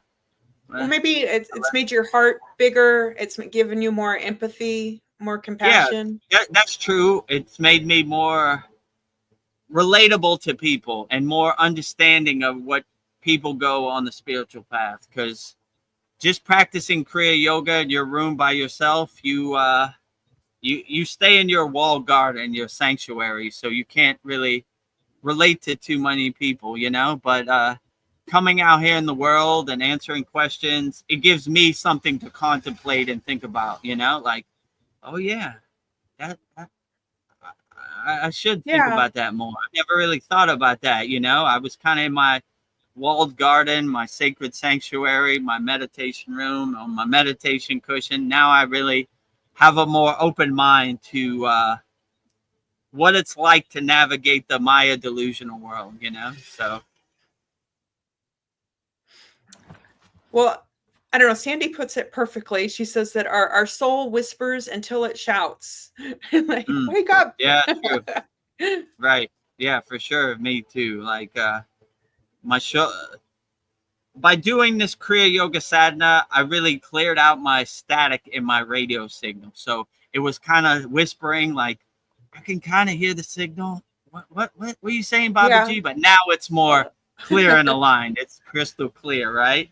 I got a direct connection with the signal. So yeah, once you clear out your blockages and resistance and obstacles, you know, your soul doesn't whisper, it shouts. So that's well put, Sandy. Yeah, let I just your wrote soul that down. shout to you. Don't let it whisper to you, right? Because when it's whispering, it's hard to hear. Like, what are you saying? What? You know? And it's like a direct message. I got it, Baba G. I got it. You know? It's crystal clear. Archangel Michael, I got the message, right? Okay. You know? It's straight and clear. Yeah, have somebody we haven't seen for a while. Dreamtooth CS. I remember you. He sends us a magnet and prayer hands. Thank you for that. More magnets and more prayer hands, right? Yes. Magnets attracting the divine signal inside you as you. So another thought I've been having is like, I think people think that once you become enlightened, you're just a blissed out yogi all the time. But I think once you're aware and you see things for what they are, I think staying positive doesn't mean that you're happy all the time, but it's like you're not feeding that your energy into negativity. It's kind of like you are just like, I do my best to go through life.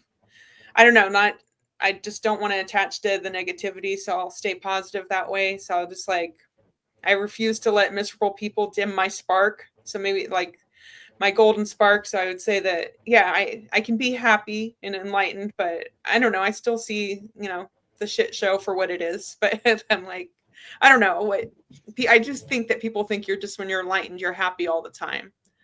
So yeah. So when you're enlightened, you're more aware of the Maya delusional world, and you more protect your energy, like you said, against the Maya delusional world. And you kind of look at the Maya delusional world as a detached witness, like a suspension of belief, like you're sitting in the movie theater, but you're not in the movie. You're creating distance and space from you and the movie. So you're not attached to the outcome. You're not trying to change the end of the movie. You're just watching the movie with suspension of disbelief. And okay, you know, Hulk is red in this movie. I thought he was green. All right.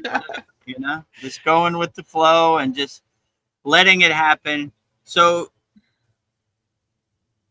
these blissed out yogis, they look like they're in outer space or just in a heightened state of being blissed out 24 hours a day.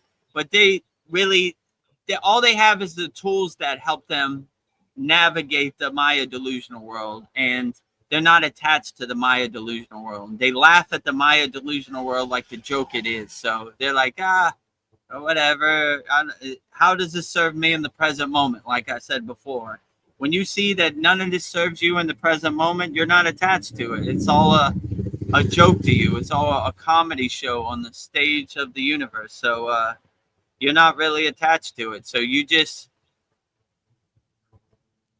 how can I say, sunbathe in the grace of God 24 hours a day. So you're just, you know, you're just absorbing, suntanning in the divine light 24 hours a day. So you can't be nothing but happy when you merge with divine light inside you as you, and you realize the oneness, the wholeness that is inside you as you. And you know, you see yourself as a divine spark of God, like a drop of water in the ocean of bliss, a spark in the divine sun, you know. So you see yourself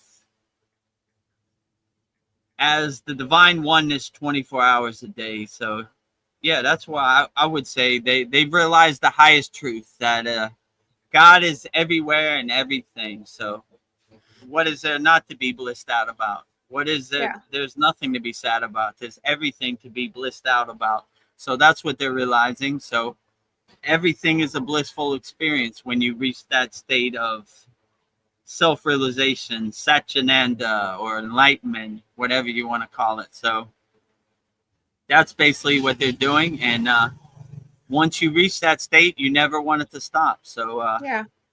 the Maya delusional world seems ugly and cruel and gross to you. So you're just like, I'm gonna stay here forever. I'm gonna always stay in my happy place 24 hours a day. Yeah. You know, so they don't have no job, they don't have no attachments to the Maya delusional world, so they can just stay there 24 hours a day, walking around in a blissful outer space state, you know, just looking that sounds up like at the a great place to be in your golden It is energy. it is a beautiful state, right? When you told me Ananda Mai couldn't even feed herself to lower frequency beings, that looks like ugly, but to me it looks like the most beautiful thing ever. And they asked her, what did they ask her? They said like what did they say, doesn't it bother you? You can't feed yourself. She's like, what does it matter? My hand or their hand? It's still the same hand. right. Exactly. Right. So you reach a higher enlightened state. Like, what does it matter? You know, like, long as I get food in my stomach, whether you feed me or I feed myself, it doesn't matter. You know, so that is a true enlightened yogini perspective, or yogi perspective. Like, none of this matters, you know? So, like, I'm not attached to any of it. I'm gonna just stay in my blissful, happy place state. And I don't even need to eat food. Just put it in my mouth, you know? I don't want to waste any energy on thinking how to put food in my mouth. Put it in my mouth so I can just stay in this peaceful, enlightened state 24 hours a day, you know? So, I thought that was beautiful. But to other people, that would seem like handicapped or crude, you know, but to me that's a blissful state, right? People just put food in my mouth and I don't have to take away from my enlightened state, my samadhi state, 24 hours a day. So I think that's beautiful. So if I reach that state, just put food in my mouth, you know. Well, I was just going to say her devotees, they loved helping her. They felt like it was a privilege to help her. So me too. Like my guru, I would go out my way to do whatever he wanted, you know, go to the store for him, whatever. It was my job as a devotee. So, so I'm sure they didn't mind at all. They welcomed that, right? This enlightened being, this highly evolved yogini in a 24 hours a day state of samadhi is asking me to put food in her mouth. I thought she'd never ask, you know? So that definitely wasn't like a chore or something, you know? Well, Dream Tooth, he says, Om Babaji, I want to keep being straight with myself, magnetizing. So I guess he's explaining what his emojis meant. Straight with myself, magnetizing. That sounds great. Align yourself, connect yourself, magnetize your inner energy inside you as you always, right? So be straight with yourself. I like how that sounds. Well put. Let's see. Paul, I didn't mean to be ignoring you. Was there any questions you had? Or not at the moment. Okay. I'm still, the wheels are still turning. It's all percolating. Okay. So Katati Roti says, what are your thoughts on schizophrenia? Some people claim it has spiritual aspects to it. Well, that's an interesting thought. Schizophrenia. What do I think about it? Well, when you don't control your mind or master your mind in meditation, it could get away from you. Your monkey mind can start to control you. So we have all these practices in Kriya Yoga to master our mind in meditation. And that's basically what we're doing, where instead of letting our thoughts run wild or be like a monkey jumping from tree to tree, we control it, right? We dilute our thoughts. We detach and let go of our thoughts. So I've never really seen a yogi or yogini schizophrenic. I'm not saying it's happened. It can happen. I've just never seen it. So we mostly do all these practices of dhyana, meditation, to master our mind, not let it go crazy and go wild and be distracted. So that's basically what I think of schizophrenia. You know, as far as the spiritual aspect, don't know. I've never seen anybody become schizophrenic from spirituality, you know? Maybe it could happen. The practices we do in Kriya Yoga are slow and gentle. They're not harsh and forcing, right? Maybe if you try to awaken your Kundalini, not from your root chakra to your crown chakra, just to your crown chakra, maybe you'll get inside your mind. But even if that happens, I would just discontinue the practice. Like, I wouldn't try to force it, you know? So, but all of our practices are slowly and gently, like I was taught. So I've never really seen anybody become schizophrenic from any yogic practice, you know? So it could happen, but if you do it slowly and comfortably and gently, I think the chances are rare, to be honest. So like I've said, I never really seen it. I would say it's a lot easier for you to become schizophrenic in the Maya delusional world. It becomes overwhelming. It's pulling you in all directions. It's dragging you into the pit of despair. So once you get on the spiritual path, you kind of detach from all these lower emotions. So, you know, none of these lower emotions have a place in your happy place. Let's say it like that. Yeah, go ahead, Paul. Yeah, my thoughts about schizophrenia. Yeah, well, I don't think it has anything to do with yoga, but if you experience in your childhood like a deeply traumatic experience, sometimes it kind of fractures your personality to where it's so horrible that you have to like literally create a new personality to like escape from that. And then, you know, I've heard that they use these tactics, you know, the military and stuff, and that's what the Manchurian Candidate was all about. They will use those tactics. They'll traumatize you until you split, and then they will take control of the new personality and, you know, tell it what it is. And, you know, they could trigger you to do stuff, to be like you know, an assassin or any kind of thing like that. So yeah, I don't think yoga would have anything to do with it, but I think that's how split personalities are created, through some type of traumatic experience. Yeah.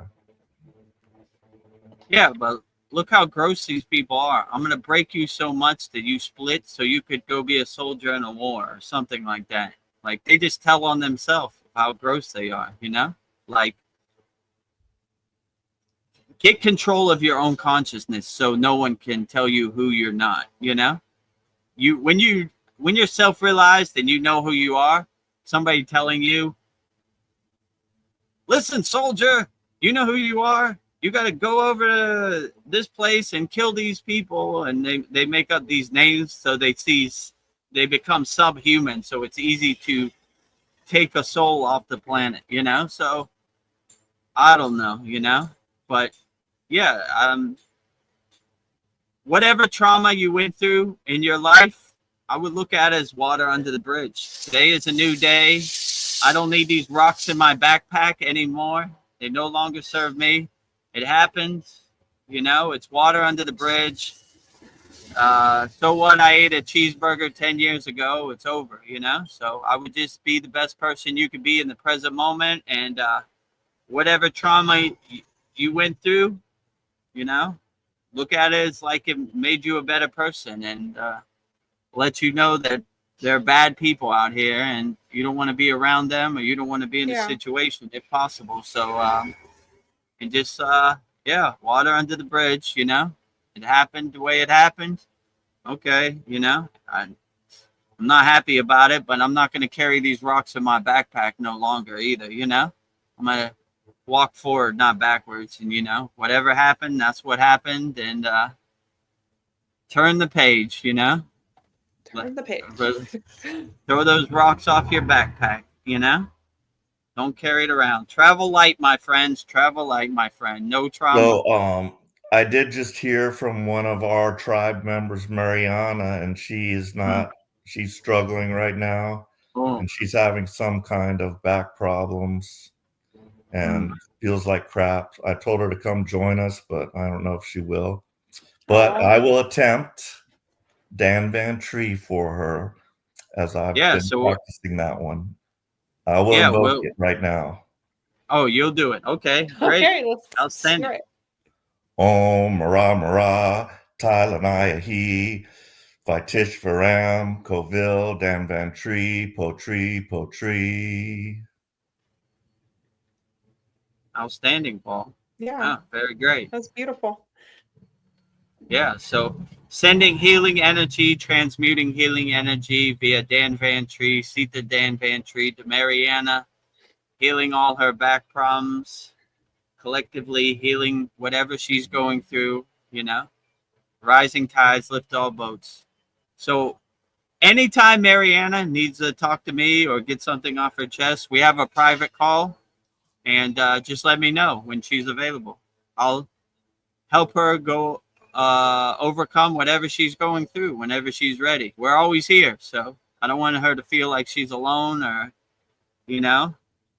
she shouldn't be shy at all. So this private call we have on, so SKOOL made a feature like a week ago called live stream. So if you tell me, I'll send you a SKOOL link, and it's like Google Meet or like Zoom, but like private. So whatever you have to get off your chest for any of our Kriya Yoga School Masterclass members, all you have to do is send me an email, send me a DM when you're ready, and I'll send you a link, and we'll overcome this and walk this path together. So whatever you're overcoming, we don't want to leave you by yourself, or we don't leave no yogi or yogini left behind, especially Mariana. So if she's going through something and she needs my assistance, let me know. I'm here 24 hours a day to help all of our members. Great. Beautiful. Katathi Roti has some questions for you. So he wants to know, are there any negatives to the spiritual path? Do you miss any aspect of your past life? Negative aspects of the spiritual path. No, not really. If you come from a place of love and not hate, then I don't see how you could ever go wrong, like in my personal situation, I'm almost like been there, done that. So I already know what it is, I've already been at 100. Now I'm going back to 0. So I already know what it's at. What do I miss from my past life? I don't know. Pizza, Skittles, Doritos, donuts. I don't know. Food? No, I'm just kidding. So, I mean, as a yogi, we could you can do whatever you want. Veronica sent me some videos of yogis smoking. They're not attached to it. They're free birds. They do whatever they want. So I don't really miss anything about my past life. It's like been there, done that, kind of, I would say, right? So negatives about being on the spiritual path, I don't think you could ever go wrong doing your inner work and trying to be the best person you could be, helping people as much as you can, loving people as much as you can. I don't see anything negative about it. Now, if you're hurting people in the name of the spiritual path, like we talked about, certain people, they call themselves of God or whatever, you could see clearly that this is not of God at all. Hurting people, violence, murder, this has no place in God's vocabulary, So you could see real easy. Peace, harmony, unconditional love, white flag. Murder, death, destruction, chaos, anger, jealousy. I'm sure there are a lot more I'm missing. They hold up the black flag, so always hold up the white flag on the spiritual path, not the black flag. And I don't see what could be negative about it, And there are some, what they call them, rogue yogis who hold up the yogic banner, but I don't know, have 99 Rolls Royces and do bad things with the devotees. Yeah, take advantage.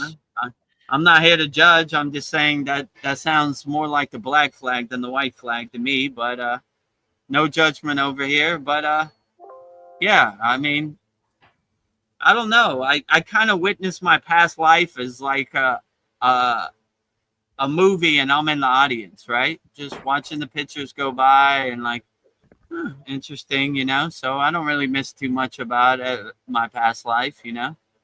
And yeah, if I wanted to eat a donut, I could, you know? I'm not going to beat myself up about it. I'm going to enjoy it for the donut it is, you know? I'm trying to be like Boganantar, enjoyer, right? Yeah. So if I feel the Treat craving yourself. for taste the rainbows and eat some Skittles, I'm going to enjoy it to the fullest. That very rarely happens, but I'm not beneath it, you know? Maybe I have an off day. I've been known to drink a 40 and smoke a blunt every once in a while. Treat yourself. You sound like Tupac, right? You know, I drink a 40 and smoke a blunt, right? Words from Tupac himself. Yeah, don't beat yourself up about it. Just enjoy it, right? You know, you know, like, yes. Yeah, be an enjoyer. So I like when Patanjali says in the Yoga Sutras, the line to God is not a straight line, it's a zigzag. So all yogis, all yoginis fall off the path, have a donut, drink a 40 every once in a while. It's normal. It happens to all of us, right? You know, you don't want to suppress these things. You want to exhaust them and get them out your system, you know? So if instead of suppressing yourself, driving yourself crazy, if you feel like a 40 and you're not attached to it, you know, if you drink a 40 3 times a day for the last 10 years, probably not good. But moderation, you know what? I've been doing my sadhana wholeheartedly this month. Let me hit that 40, you know, take it to the head. Why not, you know? You know, a lot of people would say that, like spiritual people can't do that, but spiritual people could do anything, right? Yogis or yoginis can do whatever they want. They're free birds, so they're not attached to it, you know? If Neem Karoli Baba can swallow 20 LSD pills, then and not get attached to it, anything is possible. So you want to have your awareness, your vibration high as possible so you're unaffected by it, you know? You enjoy it, then you exhaust it, and you let it go, you know? Yeah. I was thinking that the only negative aspect I can think of the spiritual path is like family, friends, relationships. They just want the old version of you. They don't want the new version. They only accept. Yeah, but that has nothing to do with you. That has to do with them. That's their problem, not your problem. So yeah. They're attached to who you used to be, and they want you to be who you used to be so they could control you better, right? You know? You were easily controlled when you were in a fear-based state or whatever. But if they were your real, true loved ones, then they would uplift you and support you on your spiritual march, no matter what. So they're kind of telling on themselves by doing that, right? Yeah, like, that's them, not me. I want you to be who I want you to be, right? You know, I want my projection of you to be your projection of you. And when you are on your spiritual march, you no longer identify with that. So you're like, nah, you know, I'm going to be who I'm going to be, or you either love me or leave me alone, you know, but I'm not changing for you. So if you really love me and support me, you change for me, you know, you support it no matter what. But yeah, they're out here. This is who I am. Yeah. So Katati Roti's like your Barbara Walters. Questions keep coming. I think a short film about your life would be amazing to show the masses of the power of Kriya Yoga, to show that the things that most people strive for, money, fame, etc., fall short to Kriya. I think that's a wonderful idea. Well, I mean, when Chad was here, he said I should write a book and he was going to help me. But I don't know. When the timing's right, maybe, you know. As a yogi, you kind of don't really think about these things. They seem like glare of the Maya delusional world, you know? I mean, yeah, you're right. They would probably help people. And if I could do it, anybody else could do it. But I don't know, you know? You're not seeking it. I would want my movie to be like Patanjali in the Yoga Sutras. 3 words. And now yoga, right? 3 words, right? That's it. The world's shortest movie, right? nothing else. And now yoga, right? I don't want to talk about it. I want to be about it. I do yoga. Yeah. I don't talk about it. So yeah, I don't know. Maybe we'll see what the cards hold. Yeah. If you're a director, Katu, and you want to come to Thailand and make that dream a reality, let's get to work. You know. Yeah. But first, let's develop the Yinder app. Yeah. No, I'm just kidding. Yeah. That'll be part of your movie. Yeah. Yinder. Katathu Roti also wants to know, would you incorporate your DJ skills to produce a set that uplifts people, mantra mixes, positive lyrical songs, uplifting melodies, etc.?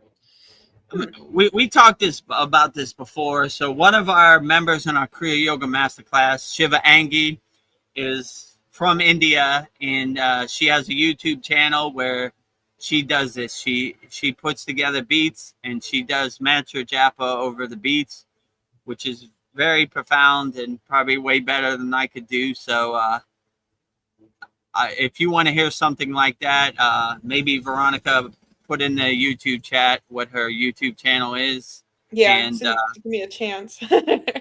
It's there. So I mean, I kind of turned the page on my DJ career. Every once in a while they pull me back in, you know, but I don't know. I don't really think about it too much, you know. In my DJ, I have like a DJ room, like a studio where I used to produce music, and it has all my awards and pictures from all around the world. So I have daily reminders about it, but I don't know. I don't really think about it too much. It really doesn't define me anymore, you know. I don't identify with it. Sometimes I got to catch myself, like, who did that? I was like, oh, I guess I won that award. No, I don't even relate to it no more. So it's okay, you know. So yeah, on my Instagram story, I post throwback pictures of different places I've been and different DJ things. So if you want a daily reminder, you could follow me on Instagram. There's lots of videos, Instagram stories, Instagram photos. So yeah, but as of now, I just don't have the feeling for it as much as I used to, you know, because I'm more on the spiritual march, not on the Maya delusional DJ march like before. And I feel a lot lighter because I don't attach to it, you know, kind of heavy at the time. Yeah. Overwhelming. Well, Katathu Roti's next question is, what are the biggest challenges you faced on the spiritual path and how you overcame them? The biggest challenges I faced on the spiritual path, which is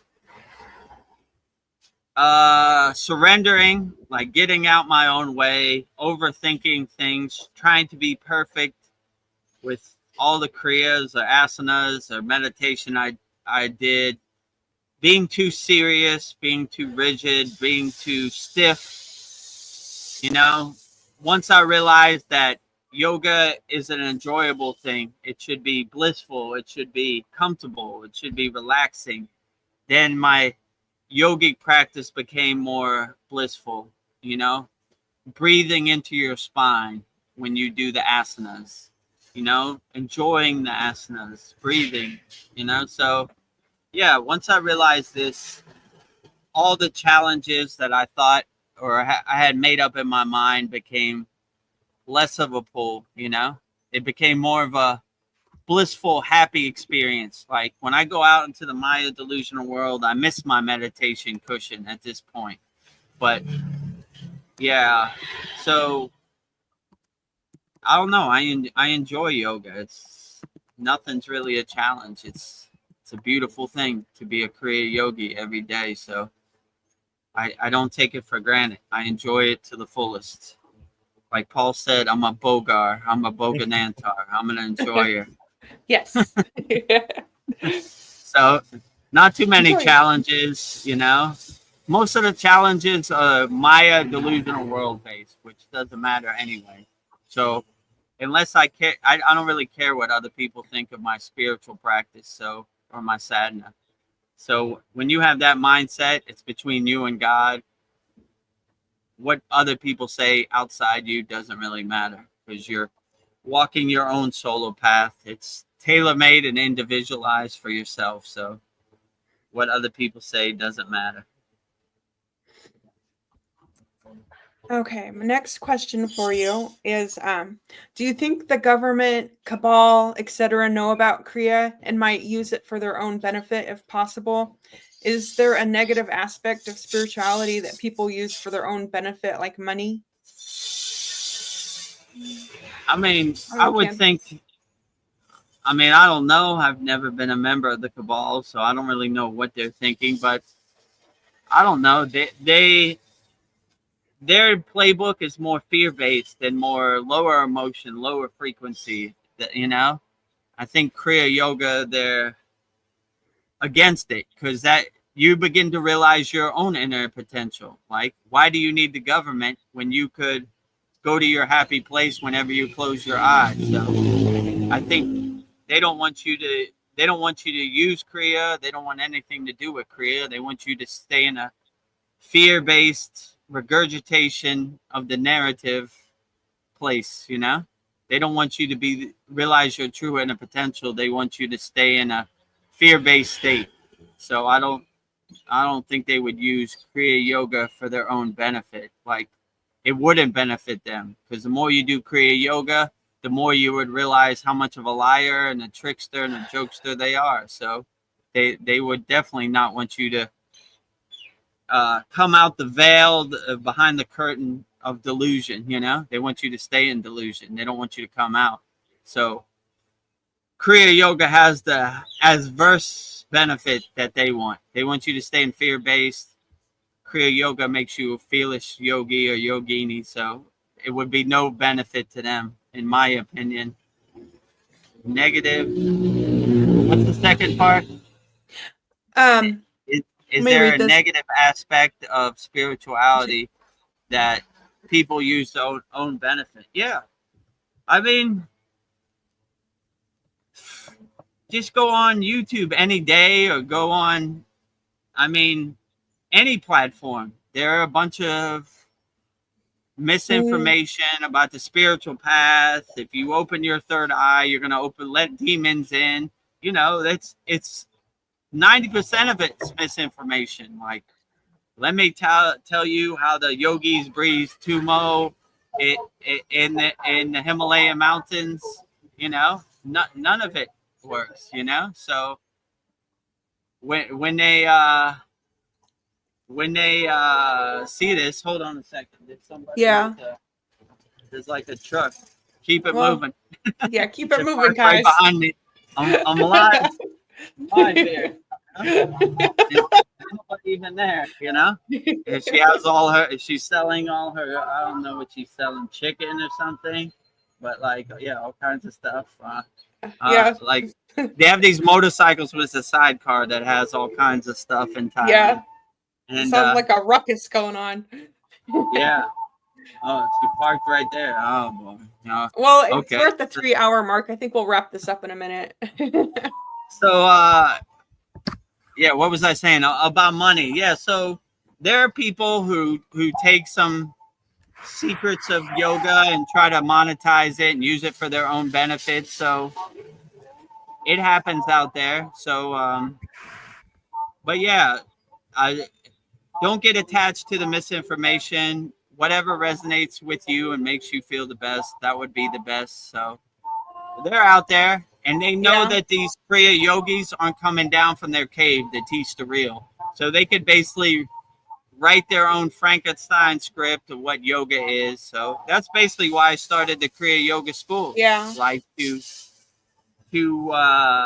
dissolve all these misconceptions about Kriya Yoga and all these false narratives. I mean, YouTube, all these platforms are full of it, right? Like, let me tell you how to open your chakras or whatever, or the Bija mantras, and you're like, what? You know? So, yeah, I don't know. They're out there, but, you know, I don't know. If you want real authentic teachings, join our Kriya Yoga School. So, Well, Sandy says, I'm getting sleepy, but I want to thank you for sharing your lights, beautiful souls. Thank you for sharing your soul. Aww. Yeah, thank you for sharing your soul, and thank you for sharing your beautiful light. You know. And yeah, if you want to hear what Thai music sounds like, they're playing it on that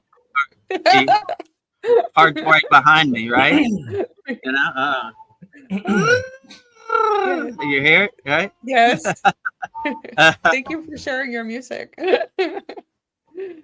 Katathi Roti says, thank you for answering my questions. No problem. Anytime, Katathi. We'll be back here Wednesday, 9 p.m. Eastern Standard Time for our satsang. If you think of any questions during the week, give them to me at that time. And we'll be back 1 week from now, 9 p.m. Eastern Standard Time, every Sunday, our Soul Talk. So, yeah, I'll try to answer everybody's question wholeheartedly. So if you're watching this out there, don't be shy. Give me your questions, whatever comes to you. Type it in the YouTube chat, and I'll answer it wholeheartedly. Well, I have one last question for you. It's from Dreamtooth CS. He says, my challenges of facing myself, finding my constitutional supports, battling misinformation. Haha. Yeah. I mean, it's a war zone out there. It's a minefield of misinformation, you know. Challenges of facing yourself. Would just go in the bathroom, look in the mirror, and self-observe yourself, and look yourself in the mirror and say, how can I be better, and how can I overcome all these challenges out here in the Maya delusional world, misinformation of mainstream media, misinformation of social media, misinformation everywhere you look, you know. I like that movie that came out in the 80s. It's called They Live, right? When he put on the glasses, he could see the narrative. Buy, consume, you know, eat, you know, all the marketing behind the glasses. So they have very high level techniques to steal your consciousness and steal your awareness and tell you what makes you happy. But when you realize happiness is inside you, as you, happiness is internal, not external, it's harder for them to steal you, give you happiness or steal your happiness, because you protect your inner happiness, and you can't be easily swayed out there, you know. So that's a great movie. I just recently rewatched that with Roddy Piper. You know, he was a professional wrestler, and I guess, you know, he got into acting, as some of them do. But I like that movie. But it was a lot of fun. I like that movie when he goes into the bank and he says, I'm here to kick ass and chew bubble gum, and I'm out of bubble gum, right? I guess I'm kicking ass. Right? And he has that fight scene with the black guy. I mean, that was probably one of the best movie fight scenes ever, right? That was like a real down and dirty, low blow fight scene, right? That's like a real fight, like an alley fight, you know? So, yeah, so I like that. He put on the glasses and he could see the aliens, and you could see the consuming narrative, you know?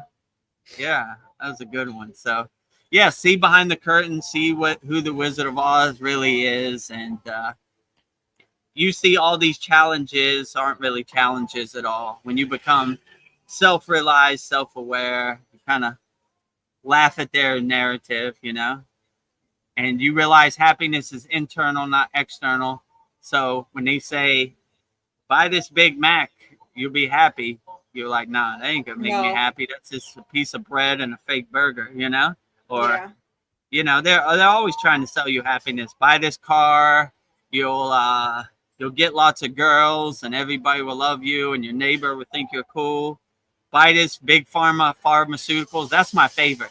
When they're running through the daisies in the field, and they're at the barbecue, and they're all happy. Yeah, I took Oxycontin, and I'm so happy at the barbecue. No, you're not. You're sleeping under a bridge in Skid Row. Like, trying to feed my favorite is the end, right? Where it says, if you feel suicidal thoughts, or you're bleeding out your ass, or blah, blah, blah, blah, blah, blah, blah, blah, discontinue, right? They say it's like super fast, right?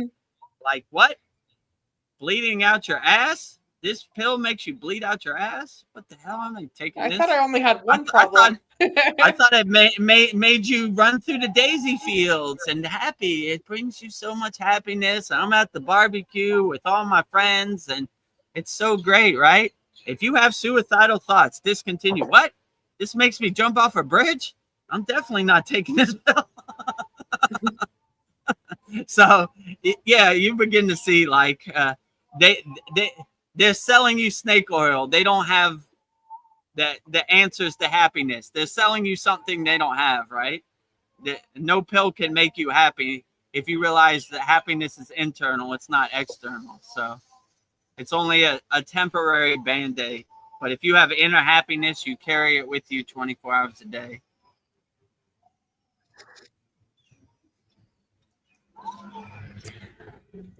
Well, Sandy says, stay blessed. Oh, and then Dreamtooth, he said, awesome to your response to his question. I think it's a he. I'm not sure. I'm assuming. Awesome to you, Dreamtooth CS. Keep fighting the good fight. Stay happy always. Wake up with a big smile on your face. Life is great. You know, nature is great. And then Darren Carter says the planet is going through a massive shift. We can all feel it. Yes. Hopefully for the better.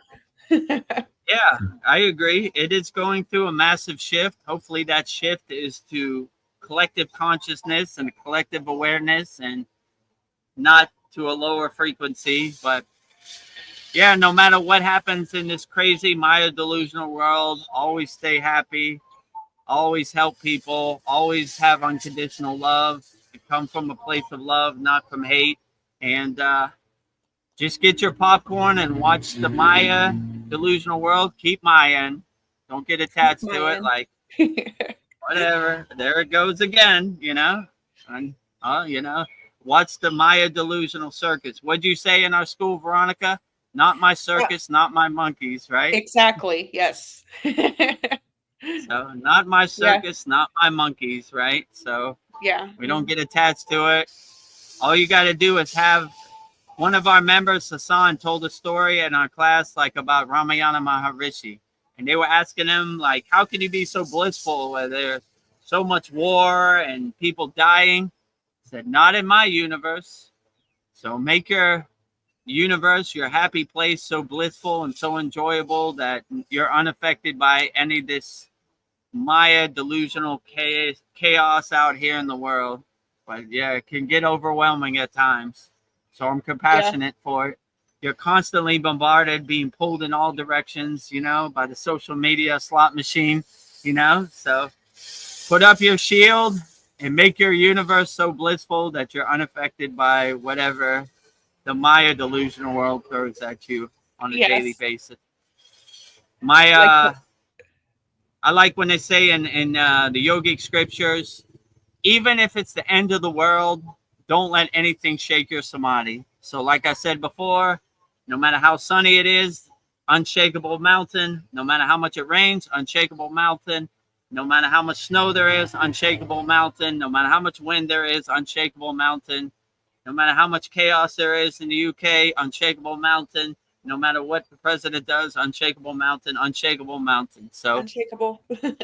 Be an unshakable mountain 24 hours a day, and you should be able to overcome and navigate this crazy Maya minefield delusional world that's out there. Yes. And Sandy says, I can't make out the music, just sounds like loud music. Perfect example of the Maya world behind you. Yeah. Well, I think she turned it off now. Yeah, it sounds quiet now. Yeah, so I'll give you a brief synopsis of Thai music.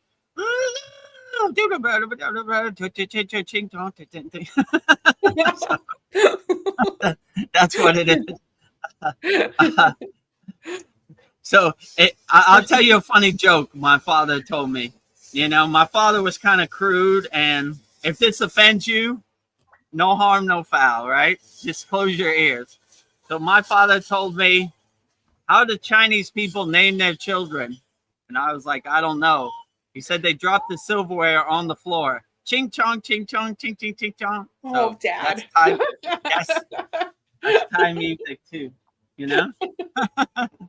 Yeah. My father was a blue collar, a rough and tumble steel mill Pittsburgh worker guy, kind of guy. So he had crude humor, right?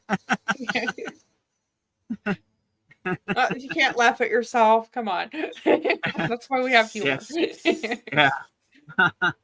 So, yeah, that's Thai music for you. He turned it off. Right? Oh, okay. Yeah, it sounds quieter now. Darren Carter says, thank you, yogis. Love and light to you all. Love and light to you. Love and light to you. Always, Darren Carter. Keep fighting the good fight.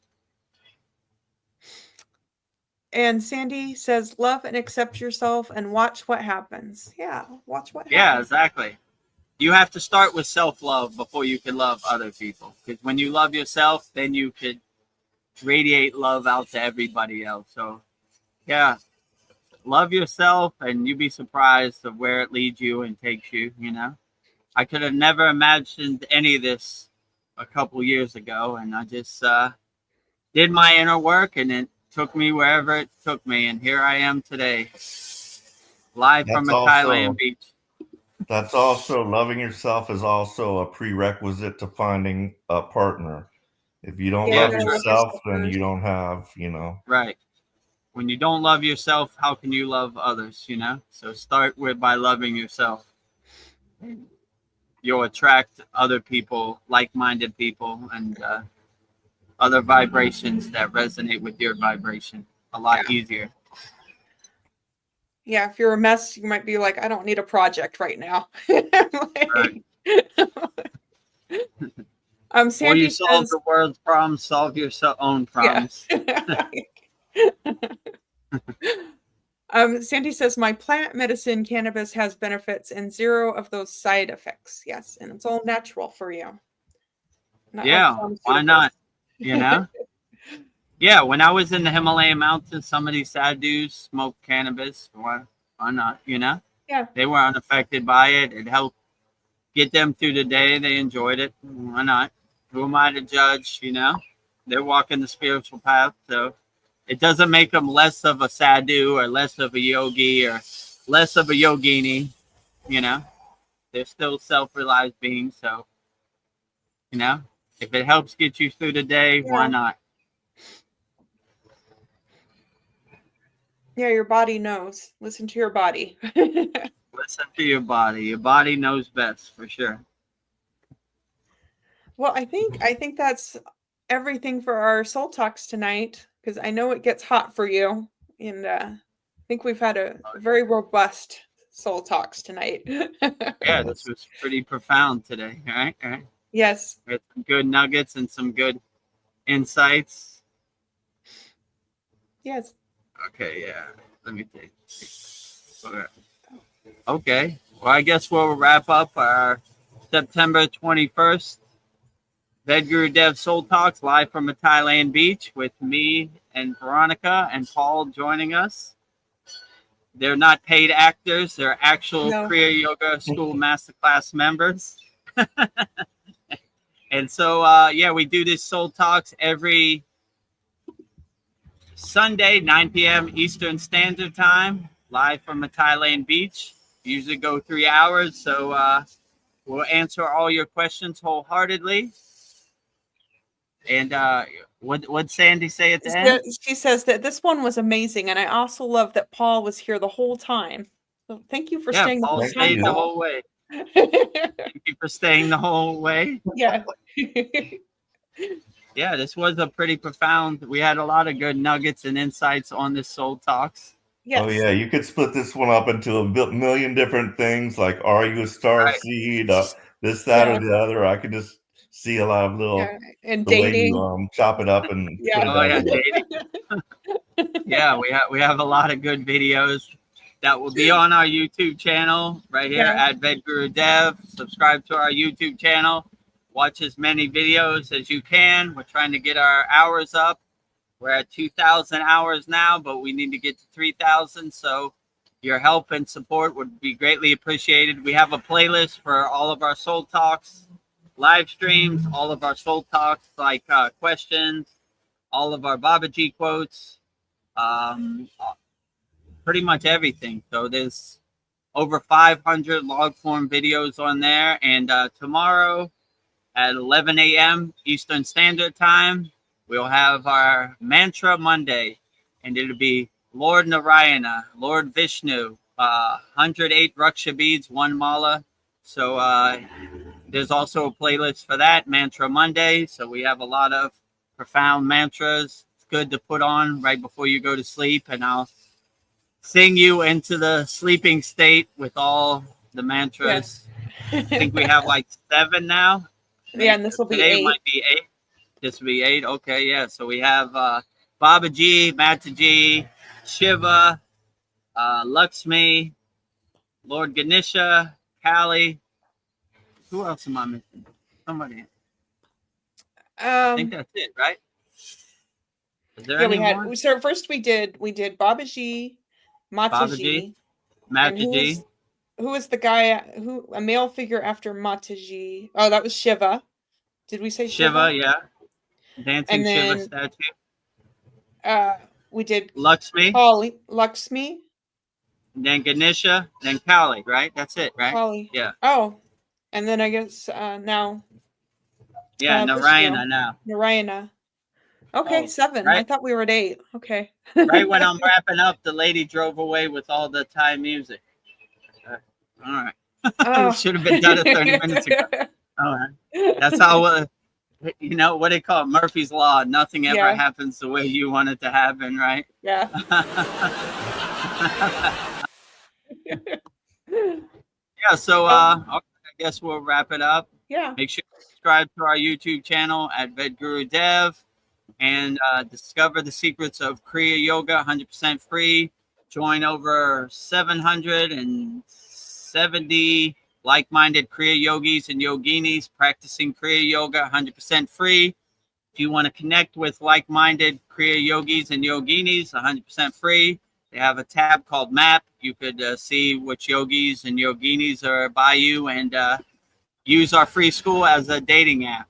And maybe if the stars align, we'll start a Yinder, a yogic Tinder, connecting like-minded Kriya yogis and yoginis. And what would Sandy say at the end? She said sound effects, FTW. What does FTW mean? For the world? I don't know. That's a good question. For the win. Oh, for the win. Okay. Close. I'm in my 50s. I'm an oldster. I don't know what all these like. For the win, yes. Let me find a good one. Yeah, my daughter sometimes texts me like LOL or like, you know, these short form. I was like, what the hell does that mean? Yeah. You know? And she's like, laugh out loud. And I was like, why don't you just type out laugh out loud? So I guess I'm an older fellow, you know, so I don't get these short text abbreviations. So I'm with for the win. And if you want to master the supreme, go ahead, keep it going. Okay. Hit it again.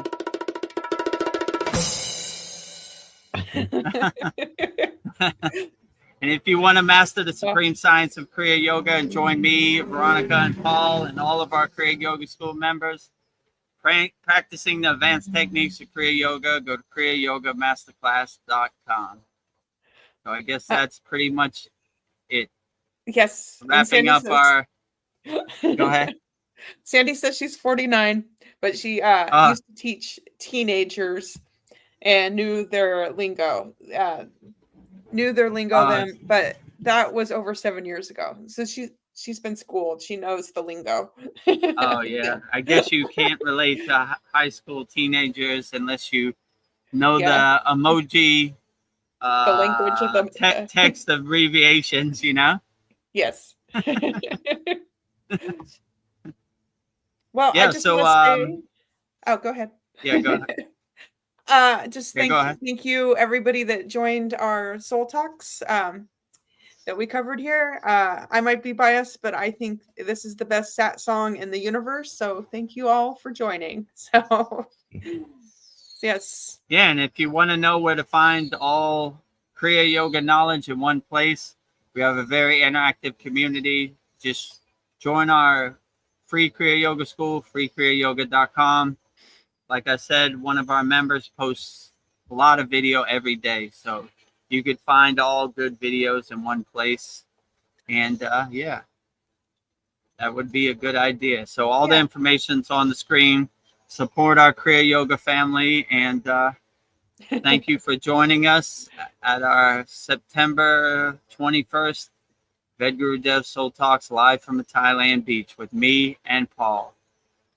And so Veronica. yeah. Oh yeah, Veronica, sorry. Me, Paul, and Veronica, and everybody out there in YouTube land, right? So we'll go out with Babaji's Mula mantra. This is Babaji's direct phone number. So if you ever want to call Babaji, you can call Babaji directly by saying Babaji's Mula mantra. Om Kriya Babaji Nama Om. And Veronica and Paul will say it so beautifully right now. Om Kriya Babaji Nama Om.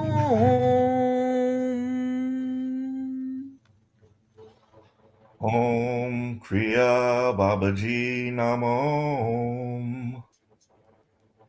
Om Kriya Babaji Nama Om.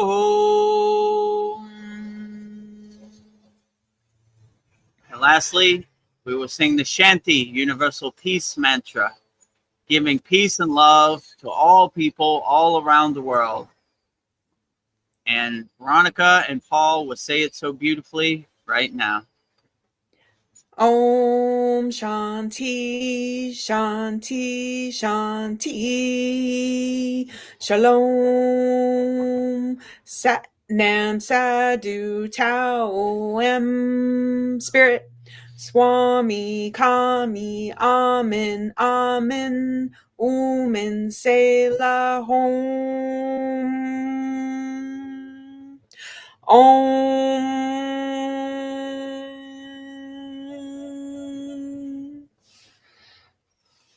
Om Shanti, Shanti, Shanti. Shalom. Satnam Sadhu Tao Amo Spirit. Kami Nami Amen Amen Omen Selah Hom. Om. Om Shanti, Shanti, Shanti. Shalom. Sat Nam Sadhu Tao Em Spirit. Swami Kami Amen Amen. Omen Selah Hom.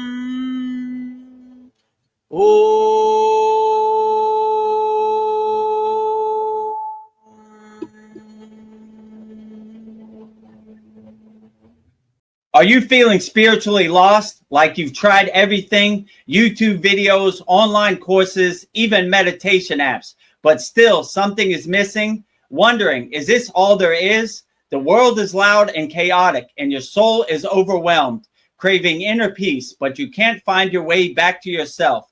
This is exactly why I created the Kriya Yoga Masterclass and my proven soul coaching system to help people just like you. This isn't a video you watch and forget. It's a daily spiritual lifeline that brings you back to your soul. So if you're done feeling lost and you're ready to start transforming, then come join us. This is more than a course. This is your lifeline. Go to kriyayogashop.com. Kriya Babaji Nama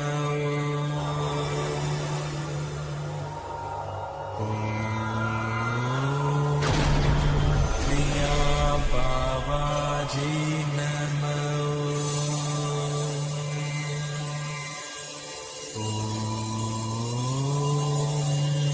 Kriya Babaji Namo.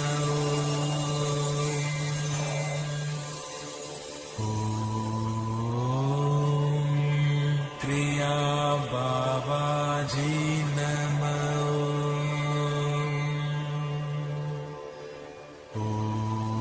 Om Kriya Babaji Namo.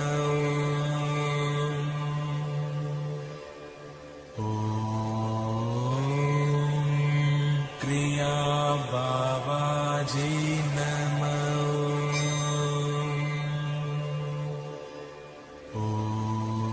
Om Kriya